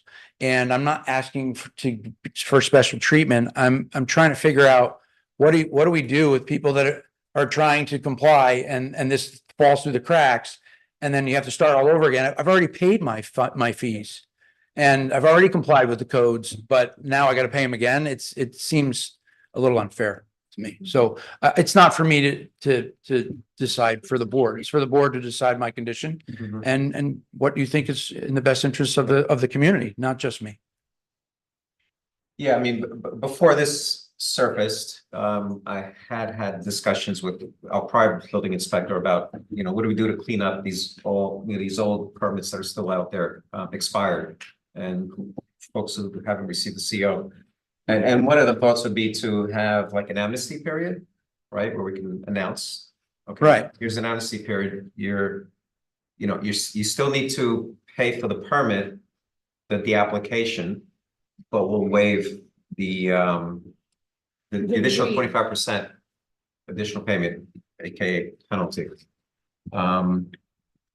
That's one. Well, if you're gonna, One thing, but we haven't gotten there yet, right? So we haven't established that, and that's something I discussed with the current building inspector about doing as well. And so we potentially could put that in place sometime this year. I guess if you roll that out, say in the fall, it's an opportunity for the gentleman, and everyone else to take advantage of it at that point. You don't have any pressing. Well, he's putting in a generator. Well, I put a deposit on a generator and He needs to. I'm $8,500 into my project and I'm stuck and I've been waiting for 4 months, but it's not pressing and it's. It's only the So beginning you of could wait hurricane potentially, well. Listen, I've lived here for 20 years with rolling one out every night. I'm not trying to make this an emergency or try to make it a big deal. I think there's a problem. I think it's a problem. That's part of why I wrote the letter. Why does this town have such a backlog of COs and building permits? I'm here being honest. I'm not trying to deceive anybody. I wasn't trying to avoid inspection. I just want to make things right. And ideally, I'd rather not pay a penalty because I feel that there has to be some sort of shared responsibility. At that point, does your contractor feel he should have part of the responsibility financially for that? Because I mean, you hired him to do a job and Right. that also knows, you know, professionally knows what the Well, process. I think in is some supposed to regards, be. I think in many regards, he did do his job. And he did apply and he did ask for an inspection and submitted for the inspection to be done. And I guess it was done, but never completed. Mhm. And then there was never any notification. So if that's his responsibility, then take it up with him. But I would guess I'd ask you to think about not just me, but how many people are on your list, Tony? Oh, I don't know. I don't know what that list looks like. You got a problem. Got it. It's a Yeah, problem that should be yeah, fixed. Yeah. And So that's like part I of why I'm said, here. What was that original project again? With the original project that did you get the CO yet? I renovated my kitchen and I put a 5 foot by 20 foot addition on the back of my house.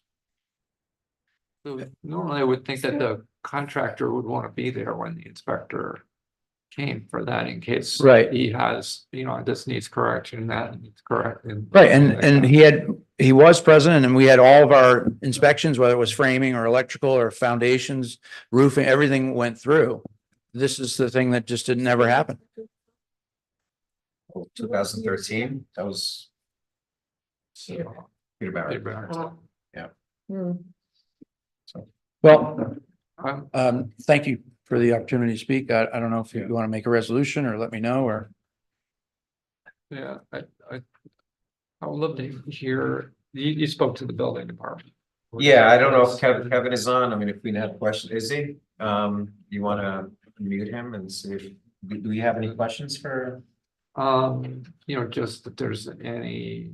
I mean, I know Kevin's making context. some changes so that, like I said, starting in January, we've already implemented a process where we're reaching out to folks that to let them know your permit is expiring soon. You know, you need to reach out to us. Right, but his expired already. Correct. I mean, if Hey, we were to sort of make some sort of a decision here, we'd have to think, like, for example, getting rid of the penalty, then have to think about it. Is that? Well, that's what I'm saying. Is there a rule then that comes out of this that we, or a, you know, party or amnesty or whatever? I think we need to. Well, that takes $275 off the total cost. No, I realize that's not still a big debt, but I'm just giving an example, like, it would be good to do it in a way that left us with a.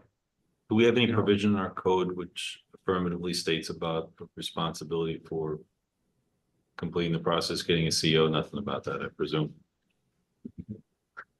On the part of the homeowner? It's always on the part of the homeowner. Property owner has, Yeah. or the agent has the Right. responsibility. Is there anything in the code that talks about communication between the building department and the owner? No. Okay. Kevin, go ahead, Kevin. To answer Richard's question, yes. Now, in my tenure on our applications, there's a checklist of every inspection is required, including the final CO inspection, where so the applicant would get that piece of paper with the whole checklist of everything they will need to have inspected.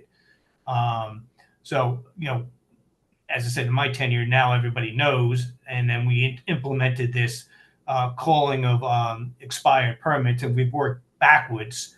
You know, the most recent ones that were coming up, letting them know, and then some of the ones that had just expired, letting them know, and that's been an ongoing thing. We've been actually hitting every 3 months, reaching out and emailing to applicants that their permit's about to expire. Sir, back in 2011, did you fill out the application yourself and sign off on it? The contractor did. I think the contractor did.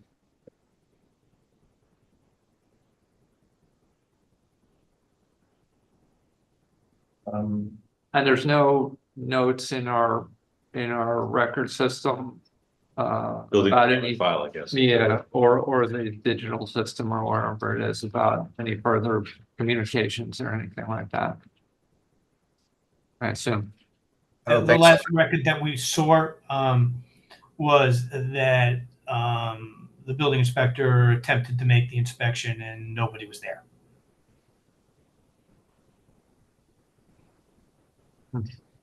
Kevin, is there any indication that the in the notes of the building inspector that they reached out to the homeowner or the contractor to set up a time for the? Did not see any additional other than the notes that, you know, they attempted to make an inspection and the homeowner wasn't present. Look, I don't know what the answer is, but there's like, in this particular case, there are three parties involved, the town, the contractor, and the homeowner. You know, at the very least, I don't think Mr. Quartermaster should be held responsible for all three. I think he's entitled to some sort of reduction. You know, Why? Hmm? Why? Because he thought it was taken care of, and the building inspector shows up and there's nobody home, there's no note that's left, there's no indication that our building department even made an attempt to get there at a time when somebody was gonna be able to let him in. He just showed up. That doesn't, the problem for me doesn't take away, like I just had put my new AC and furnace in there, and I know as part of the process, I know the contractor told me that it was my ultimate responsibility to make sure that I did what had to be done. So I was the one who was reaching out to make sure that the inspection got Right, done. but in that's connection with specific that. to your circumstances and your contractor. That's how they did the work at your house. Different contractors do things different ways. Sometimes it's the homeowner, sometimes it is the contractor. No, I, no, that's absolutely correct, but the thing is that I understood as the homeowner is ultimately responsible, even if my contractor was not communicating me, which was absolutely the case with my contractor. But it was my ultimate responsibility to make sure that whatever needed to be done process-wise was, I mean. I would think, Andrea, if I was the homeowner, I was about to pay my contractor for a project completed, you'd want to make sure you had all your documentation, i.e. your CO. Yeah, I mean, you should, I don't know, was the last payment to your contractor based on having a CO? No, and that's Oh, okay. that's my deficiency. Yeah.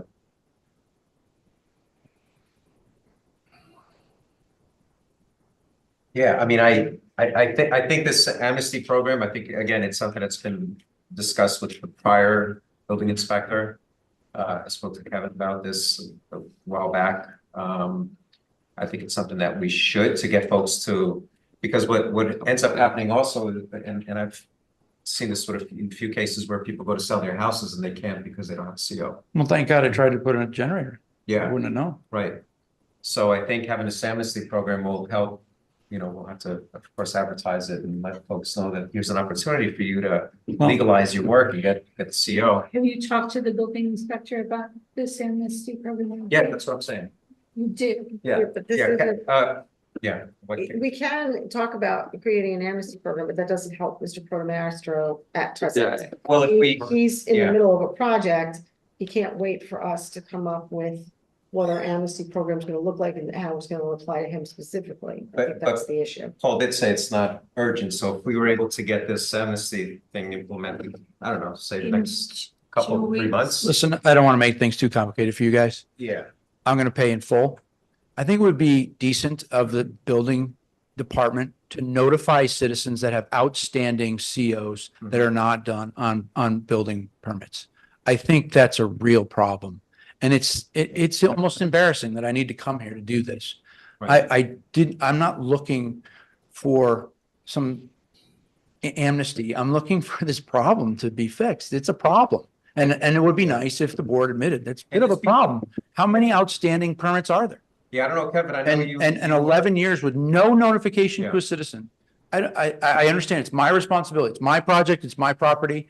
I'm the citizen. I have to pay my taxes. I have to follow the speed limit, right? But I think in a town where I pay taxes, if I'm delinquent for something that I'm unbeknownst of, there should be some form of communication, and there was none. Right. So that's really why I came. Yeah, and that's changing, and I don't know, Kevin, if you want to elaborate on what you're doing. Yeah, and- I can tell you the first 2 or 3 cycles that we've gone out, we've probably gotten about a 25 or 30% success rate from those emails, people calling up and saying, oh, I forgot. Oh, I thought my contractor, that's the most common one. I thought my contractor took care of it. Right, of course. And they have come in and they have rectified the problem. So, I mean, I think that's about as aggressive as you can get to notify people, you know, every quarter that, by the way, you know, you still have this outstanding. And I think that addresses the gentleman's concern. But it is on our applications now and on the documentation they do receive when they get their building permit. Here's the list of inspections that are required to fulfill the building permit. And go ahead. As far as maybe there's an opportunity to talk about paying the taxes. I mean, I don't know if we do something with the Deirdre, if there's a way of cross-checking at the time the tax bill goes out, something shows up, and then you can communicate the time the tax bill goes out, you have something, I don't know. I don't know if you want to, I don't think you want, I think you want to keep those two separate. But Yes. we've known historically, there have been challenges within the building department. If you just look at the history of building inspectors in the town of Lewisboro, we've had challenges and we acknowledge that, and it's not been great. Thank you for acknowledging it, because Yeah, I just found myself in a very difficult situation, which I really wasn't understand your trying frustration. to be a You- part of it. you I'm wanna do the happy right to comply. thing. Yeah, Just- and we appreciate that we need everyone to comply and Yeah. make a difference for a greater community of Lewisboro. I'm So- curious, can we not just output this list and essentially do a bulk email all at once to folks, just saying, you know, we have you here on a unfulfilled permit, you know, CVO issue? Well, I think It's gotta be letters because part of not the everybody's still problem- living there. Part of the problem is that list is not all computerized, and correct me if I'm wrong, Kevin, but I think based on our discussions, there's old files. Correct. There were pre applicants before you use the municipality program that you presently use, and you'd literally manually have to go through and start looking at file by file, Dan, and you know, the hours of the day for that are difficult. We are probably 75% through the municipality ones at this point in time. So most of those have been touched at this point. Can we make it a priority to go through and try and find those missing CO or the people who don't have COs in the older ones? How many do you estimate are there? No, I don't know if anybody could answer that question, because if it was not, you would have to go every file that to what year back do we go? Do we go 10 years, 20 years? You see, open every file, see if everything's ever been closed. I mean, some of it comes to fruition when people go to sell homes. I mean, that's when people find out that they've got open permits or unused permits, or, you know, things that haven't been closed out, that there's a good portion of them that will come to the surface that way. That is absolutely correct. So, you know, look, at the very least, I would like to, you know, give Mr. and Mrs. Pertamastro a bigger break on this, but at the very least, we should waive the penalty, I think. I would agree with that. I'm fine with that, just at least to acknowledge. Do we have to move? I would imagine. I move Sure. that we remove the penalty. And that's what the 25. 25%. $75. Thank you. I appreciate your time. Oh, wait, So you moved? I moved. I'll second. Discussion, all in favor? Aye. And we will promise to try and make sure that there is clearer communication. Thank you. Also ask if people don't know whether they don't have their COs, just shoot an email to the building inspector. That would be good. If you don't know if you have it, that's a good indication that you probably don't. So. Thank you. Well, there's also, I mean, thank you. Good night, Good Mr. evening. Pertamastro. There's also the whole premise behind doing a C of O is you're showing compliance with, you know, New York State Fire Code, whatever it might be. So there's a safety issue. So the reason for doing that is, you know, It's it's important. Yeah. Okay. Okay, Thanks, that was Good helpful. night. Okay. All right, we're back to the resolution for the bathhouse. For the bathhouse. So yeah, so this is a follow-up to the project that or the proposal that we approved prior. So we have another phase of the project. That's phase 4, the construction documents, which requires a payment of $10,250. And with those construction documents, we will be in a position to be able to put together the bid spec with the bid requirements, so we can go out to bid So moved. for this project. What, can we just know what line is coming from? Where's the money coming from? It's coming from, well, we took out a loan. Okay, that's what it was. Yeah, Thank so it's you. gonna Thank take you for the out, it's reminder. gonna come out of that. Beautiful. Yeah. Second. Discussion? All in favor? Aye. Aye. Okay. We don't have to roll call that. Should roll call. Yeah, roll call, okay. Is there a dollar amount? 10,250. Okay. All right. And that is roll the- call it. Roll call. Yes. Rich? Aye. Mary Shaw, aye. Tony, aye. Andrea Render, aye. Janet, that's for the preparation of materials for construction documents to get ready to bid for It's phase four. the new bathhouse at Town Park. It's called Phase 4. Okay, next we have appointment of the park groundskeeper. And that's Nicole. Nicole's not going to be. the Oh, sorry, groundskeeper. no, that's it's Nicole's item, so Right, Nicole's request. but this, her request was, and here's the email, as approved in the 2024 adopted budget, I have a parks groundskeeper position available. I have an employee who has been working for the town seasonally since 2021 and on a part-time basis throughout the year, who I would like to offer the position to. I would like to put this on the agenda next Monday, tonight, to offer this person the opportunity, this role as parks groundskeeper effective June 24th. So moved. Oh, sorry, you want to move parks, right? I move. Sorry. Second. Discussion, all in favor? Aye. And this is per the team's. Oh, Hiring, right, it's a hire. Question, it's a hire. it's a hire, right? But is he changing unions?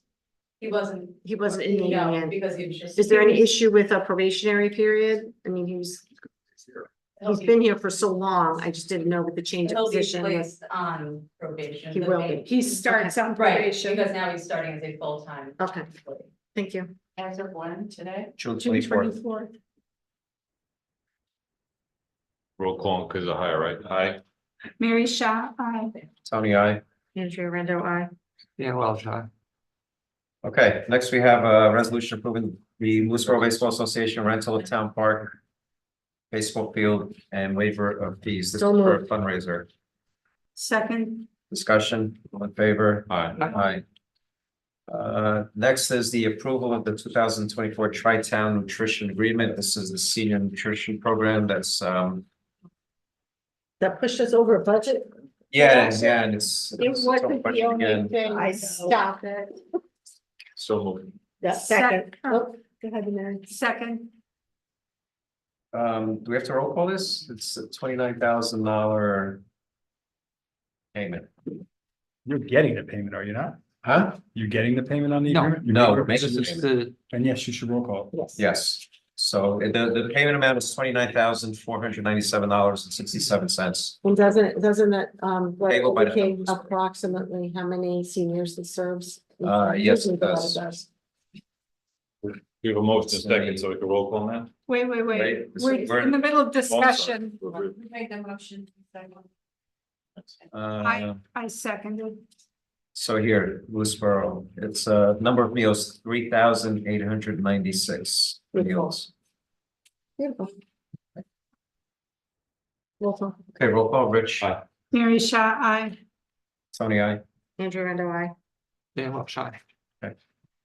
All right, now we move in onto public comment number No, 2. Excuse Oh, me. wait a minute, I'm sorry, you did say you had a Yes, business please. item. As Barbara Falk mentioned in public comment number 1, the emergency management response team met on Thursday, and Adam Oakes has presented to us a very easy to understand and use flow chart of how to approach the hurricane season and any emergency situations.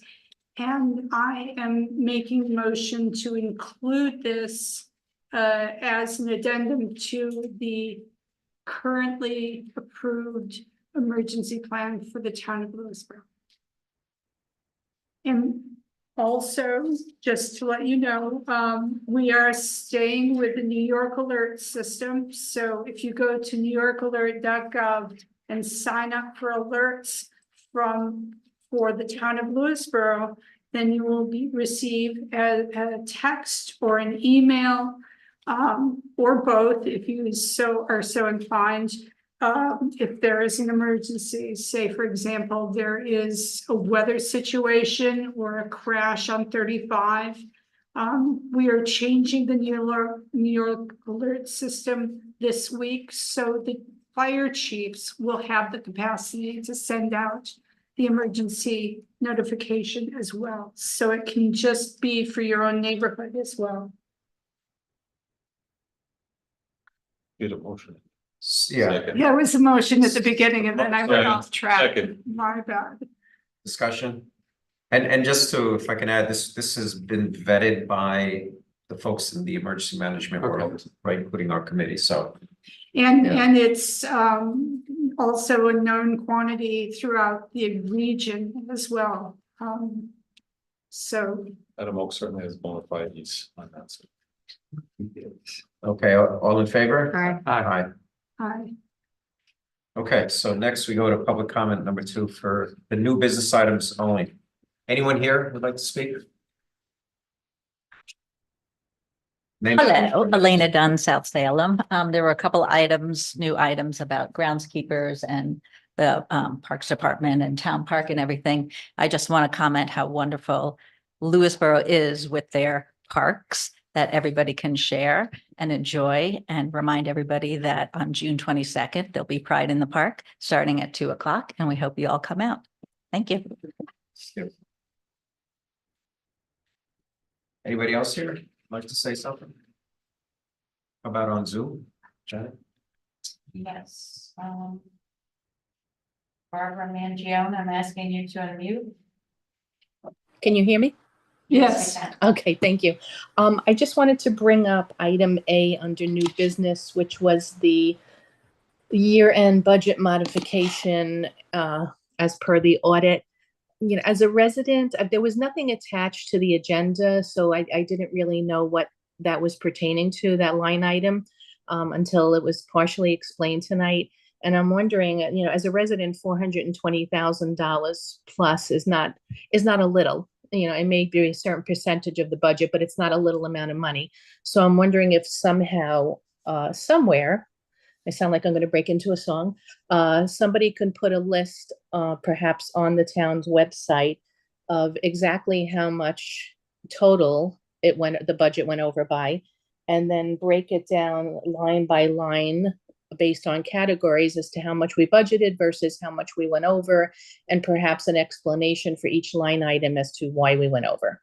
So that is my request as a resident. And also, I just do want to mention the gentleman who was talking about the certificate of occupancy. I will say that I am one of those people who 2 years ago got a call from the building department, and I'm actually still working on it because I started working on getting my paperwork together, and a family member has been very ill for 1.5 years now. So we've been traveling back and forth to North Carolina. I was told 2 years ago that in 2004, I had an outstanding thing. So it was surprising to me as well. So we are talking 18 years prior, when I had some stuff done in my house. And I know that somebody came in and did the once. I know several people from the town came and did the once over. But somehow or another, no C of O or whatever had to be closed out was not closed out. However, because it was also so long ago, the building department really couldn't give me a lot of information as to who signed off on a lot of those items. So I agree with the gentleman. I know it's the responsibility of the homeowner, but I know for my renovations, which were internal, I was here every day, and I know people from the building department were here, including at the very end where everything had to be signed off on. So now I'm spending the last 2 years trying to track down everybody who worked for me in 2004 so I can fill out this paperwork again. Thank you very much. Thanks, Barbara. Anybody else? Yes.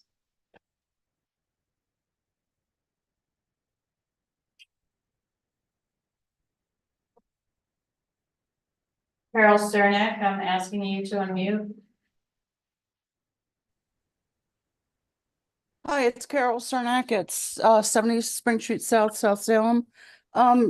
Just to jump on this conversation about the building inspector, you know, this has been a strange situation. I mean, I've lived here for 40 years. I mean, I think there's a reason that some people don't want to apply for a CO. I think they're, you know, like the gentleman that stood before you, I think he was probably not notified that the building inspector was coming. It just seems like a completely mismatch of rules and laws, and not everybody follows the same thing. My parents, when they sold their house in 2000, had several building permits open that they didn't know about and couldn't sell their house until they found out. Same thing here at the farm.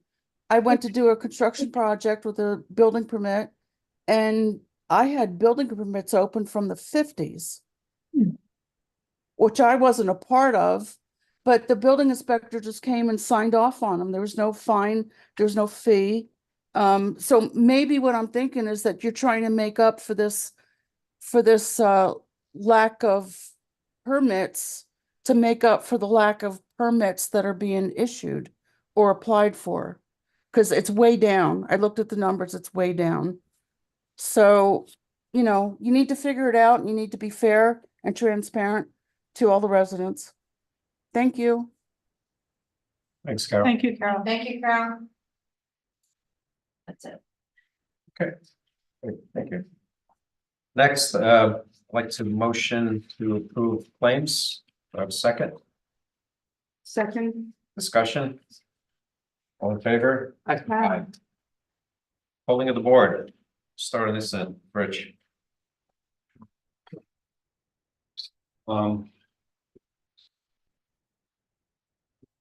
Just to chime in briefly on the pride flag issue, I appreciate what Mary said, and I appreciate what Andrea said. We're in compliance with the law. I think it's moral imperative that we do have the flag up for our community and show that we are a town of inclusion and safety and acceptance, as was said. I was really, I spoke to people during the weekend as far as some of the signs being taken, and it's just really, really upsetting to hear. It's a kind of it's embarrassing and shame to live in this town to hear that stuff like that's going on. We are a town of inclusion and safety and acceptance. I'm hoping that's just some abhorrent behavior and it will not continue. I mean, I just think about some of the events that I've been in and participate just in the last few weeks, the rare event, Memorial Day parades, our new resident events. We'll get to meet people from Lewisboro Commons community, which was just great. This is my being part of the planning board, seeing that project through, and then people in our community. It's just, you get to see the whole from beginning to end, and new residents in our community, and are so thankful, appreciative, and happy to be here with their families. And it's just, you know, a wonderful thing to see. And then Juneteenth, and I'm glad that the dancing was 70s and 80s. So my dance steps did not seem particularly dated, so that was good. Too much. Too much. And more things coming up with the Pride event on 22nd, and fireworks, lots of community events to get involved in. We are a town of inclusion and safety and acceptance. Please get out and support all these community events to show that this is what Lewisboro is all about. Thank you. Thanks, Rich. Mary? I have the honor of attending the Vista Fire Department inspection dinner, and I'm so proud of how they take care of us and keep us safe. I also lost track of the events. I think you named several of them. I spent quality time with everyone from Juneteenth, and I'm grateful for the people who have donated. Michael and Jason Pignatello, Elena Dunn, I got your check. Tony Gonzalez, Joan Becker, Heather Lackey, Jackie Mishler, and I know Tisha Stapleton. She not only donated money, but time and heart. And it was, and Rich Sclarence, I'm sorry for neglecting it. It was wonderful to see all of the town board members there, making sure that we supported the efforts of remembering this part of American history. And as far as the flag goes, I wrote to everyone, and generally what I said was I try to help Lewisboro create an inclusive community where everyone can feel like they belong. We raised the pride flag to commemorate the 1969 Stonewall Uprising in Manhattan and remember those who we lost to AIDS and HIV as well as violence. We are sending the message by raising this flag that love is love and hate has no place here. I also support the flag being raised to make sure that all residents of all ages in our community feel like they're included and that they belong here in Lewisboro. I think it's important to remember that it's good for everyone's mental health to strive for an inclusive community. And so if any of you would like to help out on June 22nd for Pride in the Park, reach out to me or help make these community events a success. There was a number of people from Lewisboro Commons who came to the new residents celebration, as Rich already pointed out, but those people also came to Juneteenth and asked, how can we help? How can we get involved? And it's so exciting to know that we're making a difference. Thanks, Mary. Andrea? Yes. I want to wish everybody who is celebrating Happy Father's Day this upcoming weekend. Also, it's my understanding that the John Jay High School prom is Friday, so I'm sure that's exciting for a lot of members of our community. They reminded you of something? Yeah. So that's exciting. Congratulations to the class of 2024. And good luck in your endeavors. I'd like to give a shout out to our highway superintendent, John Winter. He is just all over the place, cleaning up all sorts of messes, straightening up everything. On occasion, he just shoots me photos of things that he's fixing up around town, and he's amazing. So thank you to John, and thank you for being kind and responsive to all of our neighbors. Also, I just want to stress again, we did have 3 suspects that were attempting to steal cars from the inside of inside of a garage in town. They subsequently ended up going over the state border into Ridgefield and successfully stealing a car from somebody's garage. So the chief is not joking when he says, please lock your cars, lock your garage. They are, our police department is on top of it. They're working with the neighboring police agencies, both in Connecticut and with the New York State troopers. So fingers crossed that they can get a handle on this. You forgot something. I want to publicly thank Tammy Schulman. She's been Lewisboro's representative on Thrive. Thrive is a coalition that it works towards mental health, for focusing mainly on children, but we're expanding it to former children as well, but those of us young at heart, as well as drug use prevention or substance use prevention. And unfortunately, Tammy is leaving Lewisboro. So now I'm putting out the call. We need 2 people involved and stepping up to volunteer. Once a month, our meetings. It's a great group of people. You'll be working with people from Pound Ridge, from Bedford, and Lewisboro. I go to these meetings to try and make a difference for people's mental health, and they do things like pre-prom awareness to prevent drug use and alcohol abuse. So please shoot me an email if you're interested in volunteering for that. Thank you. I'm sorry, That's okay. didn't remember it to begin with. Yeah, and Thrive is the former Drug Abuse Prevention Council, the ABC, Right. right? Okay, Dan. So, just, reinforce what everybody's saying about the flag. It's unfortunate that everybody had to come out because of some of this negative messaging that was going around. But I'm on the other side of me says I'm kind of happy for it because I was very moved by all the folks that came to speak. So lemons to lemonade is kind of a nice, thing in that sense. Enjoyed Juneteenth. Thanks, Tisha, for everything, and Mary for all your hard work on that. That was great. Last weekend we had our sustainability committee member Bob Whitaker gave a great presentation on climate change at the library, and hope that we have more opportunities in the future to share that information. It's also quite moving in many ways and inspirational. So look forward to that. I'd encourage, we do have some space on the sustainability and the bike pedestrian committees that could really use some filling in by passionate people. And so I would encourage them to, anyone who is excited about that stuff, to get in touch with me or Tony. And thanks to Sarah for her work on the budget cleanup, and looks like she's going to be a real boon to us in terms of getting things organized there. Thanks, Dan.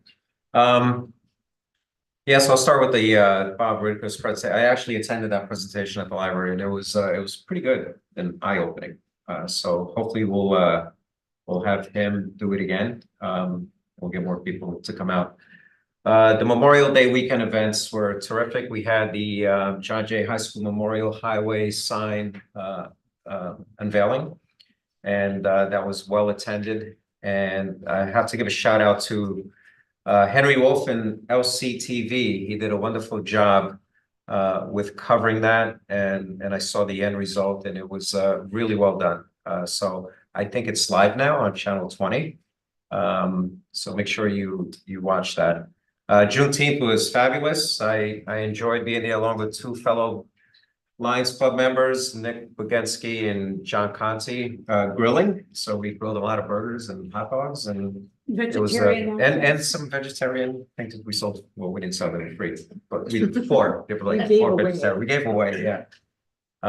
So that was a fun event, and looking forward to the Pride event on June 22nd. So that's going to be another fun event, and then the fireworks, which is the following weekend, the 29th. That's right. Yes. So looking forward to the fireworks. That's going to be a fabulous show, as it always is.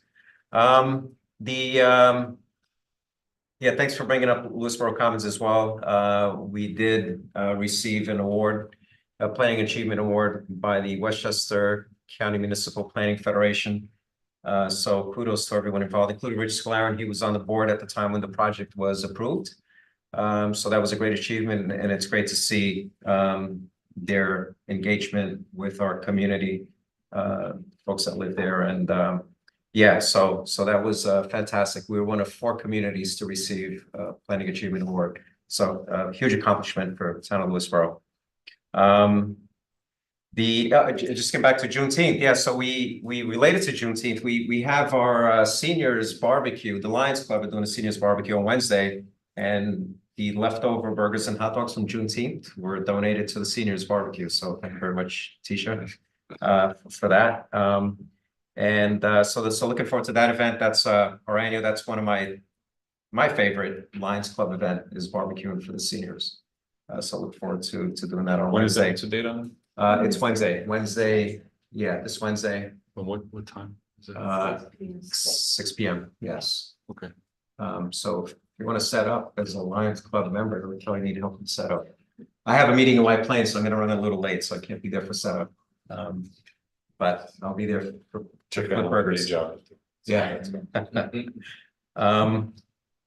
So a couple of other things, DOT, they started their work, as you all have probably noticed, on the Bedford side, slowly making their way over. They're working on the shoulders. They added an extra hour, so they're gonna start at 8 p.m. instead of 9 p.m. in order to try and expedite the schedule. That's good news. And I'm actually meeting with them tomorrow to talk about locations for storage of equipment and their trucks, et cetera. I have a meeting with them tomorrow morning. So avoid exit 6 if you're coming up 35 and go to Bedford instead and come around the back way. True, yeah, if you- 35. yeah. I've actually purposely, whenever I'm driving late, like tonight, when I leave here, I'll be driving that way just to get a flavor of, it hasn't been too bad, but it does back up a little bit so it'll hold you over for a few minutes. The Oak Ridge Water District, so work has started. I'm gonna stop over there tomorrow to check it out, but we're gonna start some of the site work last week. Looking forward to getting that project going and off the ground. And I think that's all I have. Yeah, Memorial Day here in front of the townhouse was that was an awesome event. The rain held off, as well as with the Golden Bridge event. We had the Golden Bridge Parade. And we had the speakers there, so it was great that the rain held off. Anybody could come over here and do the parade here as well. Grand Marshal Ben. Huh? Grand Marshal Ben. Grand Marshal Ben. Oh yeah, that's right. Yeah, Ben was the Grand Marshal. Yeah, so that was great. So yeah, today's June 10th. It's Portugal Day. So in case anyone didn't know, and it's actually my dad's birthday. So happy birthday, Dad in heaven. Yeah, so that's all I have. So thank you all very much for coming out tonight, and folks on Zoom, thank you. The next meeting is Monday, June 24th at 7:30 p.m. at the townhouse here at 11 Main Street, South Salem. And now I will motion for us to go into executive session to discuss real estate and personnel issues. Second. Discussion. All in favor? Aye.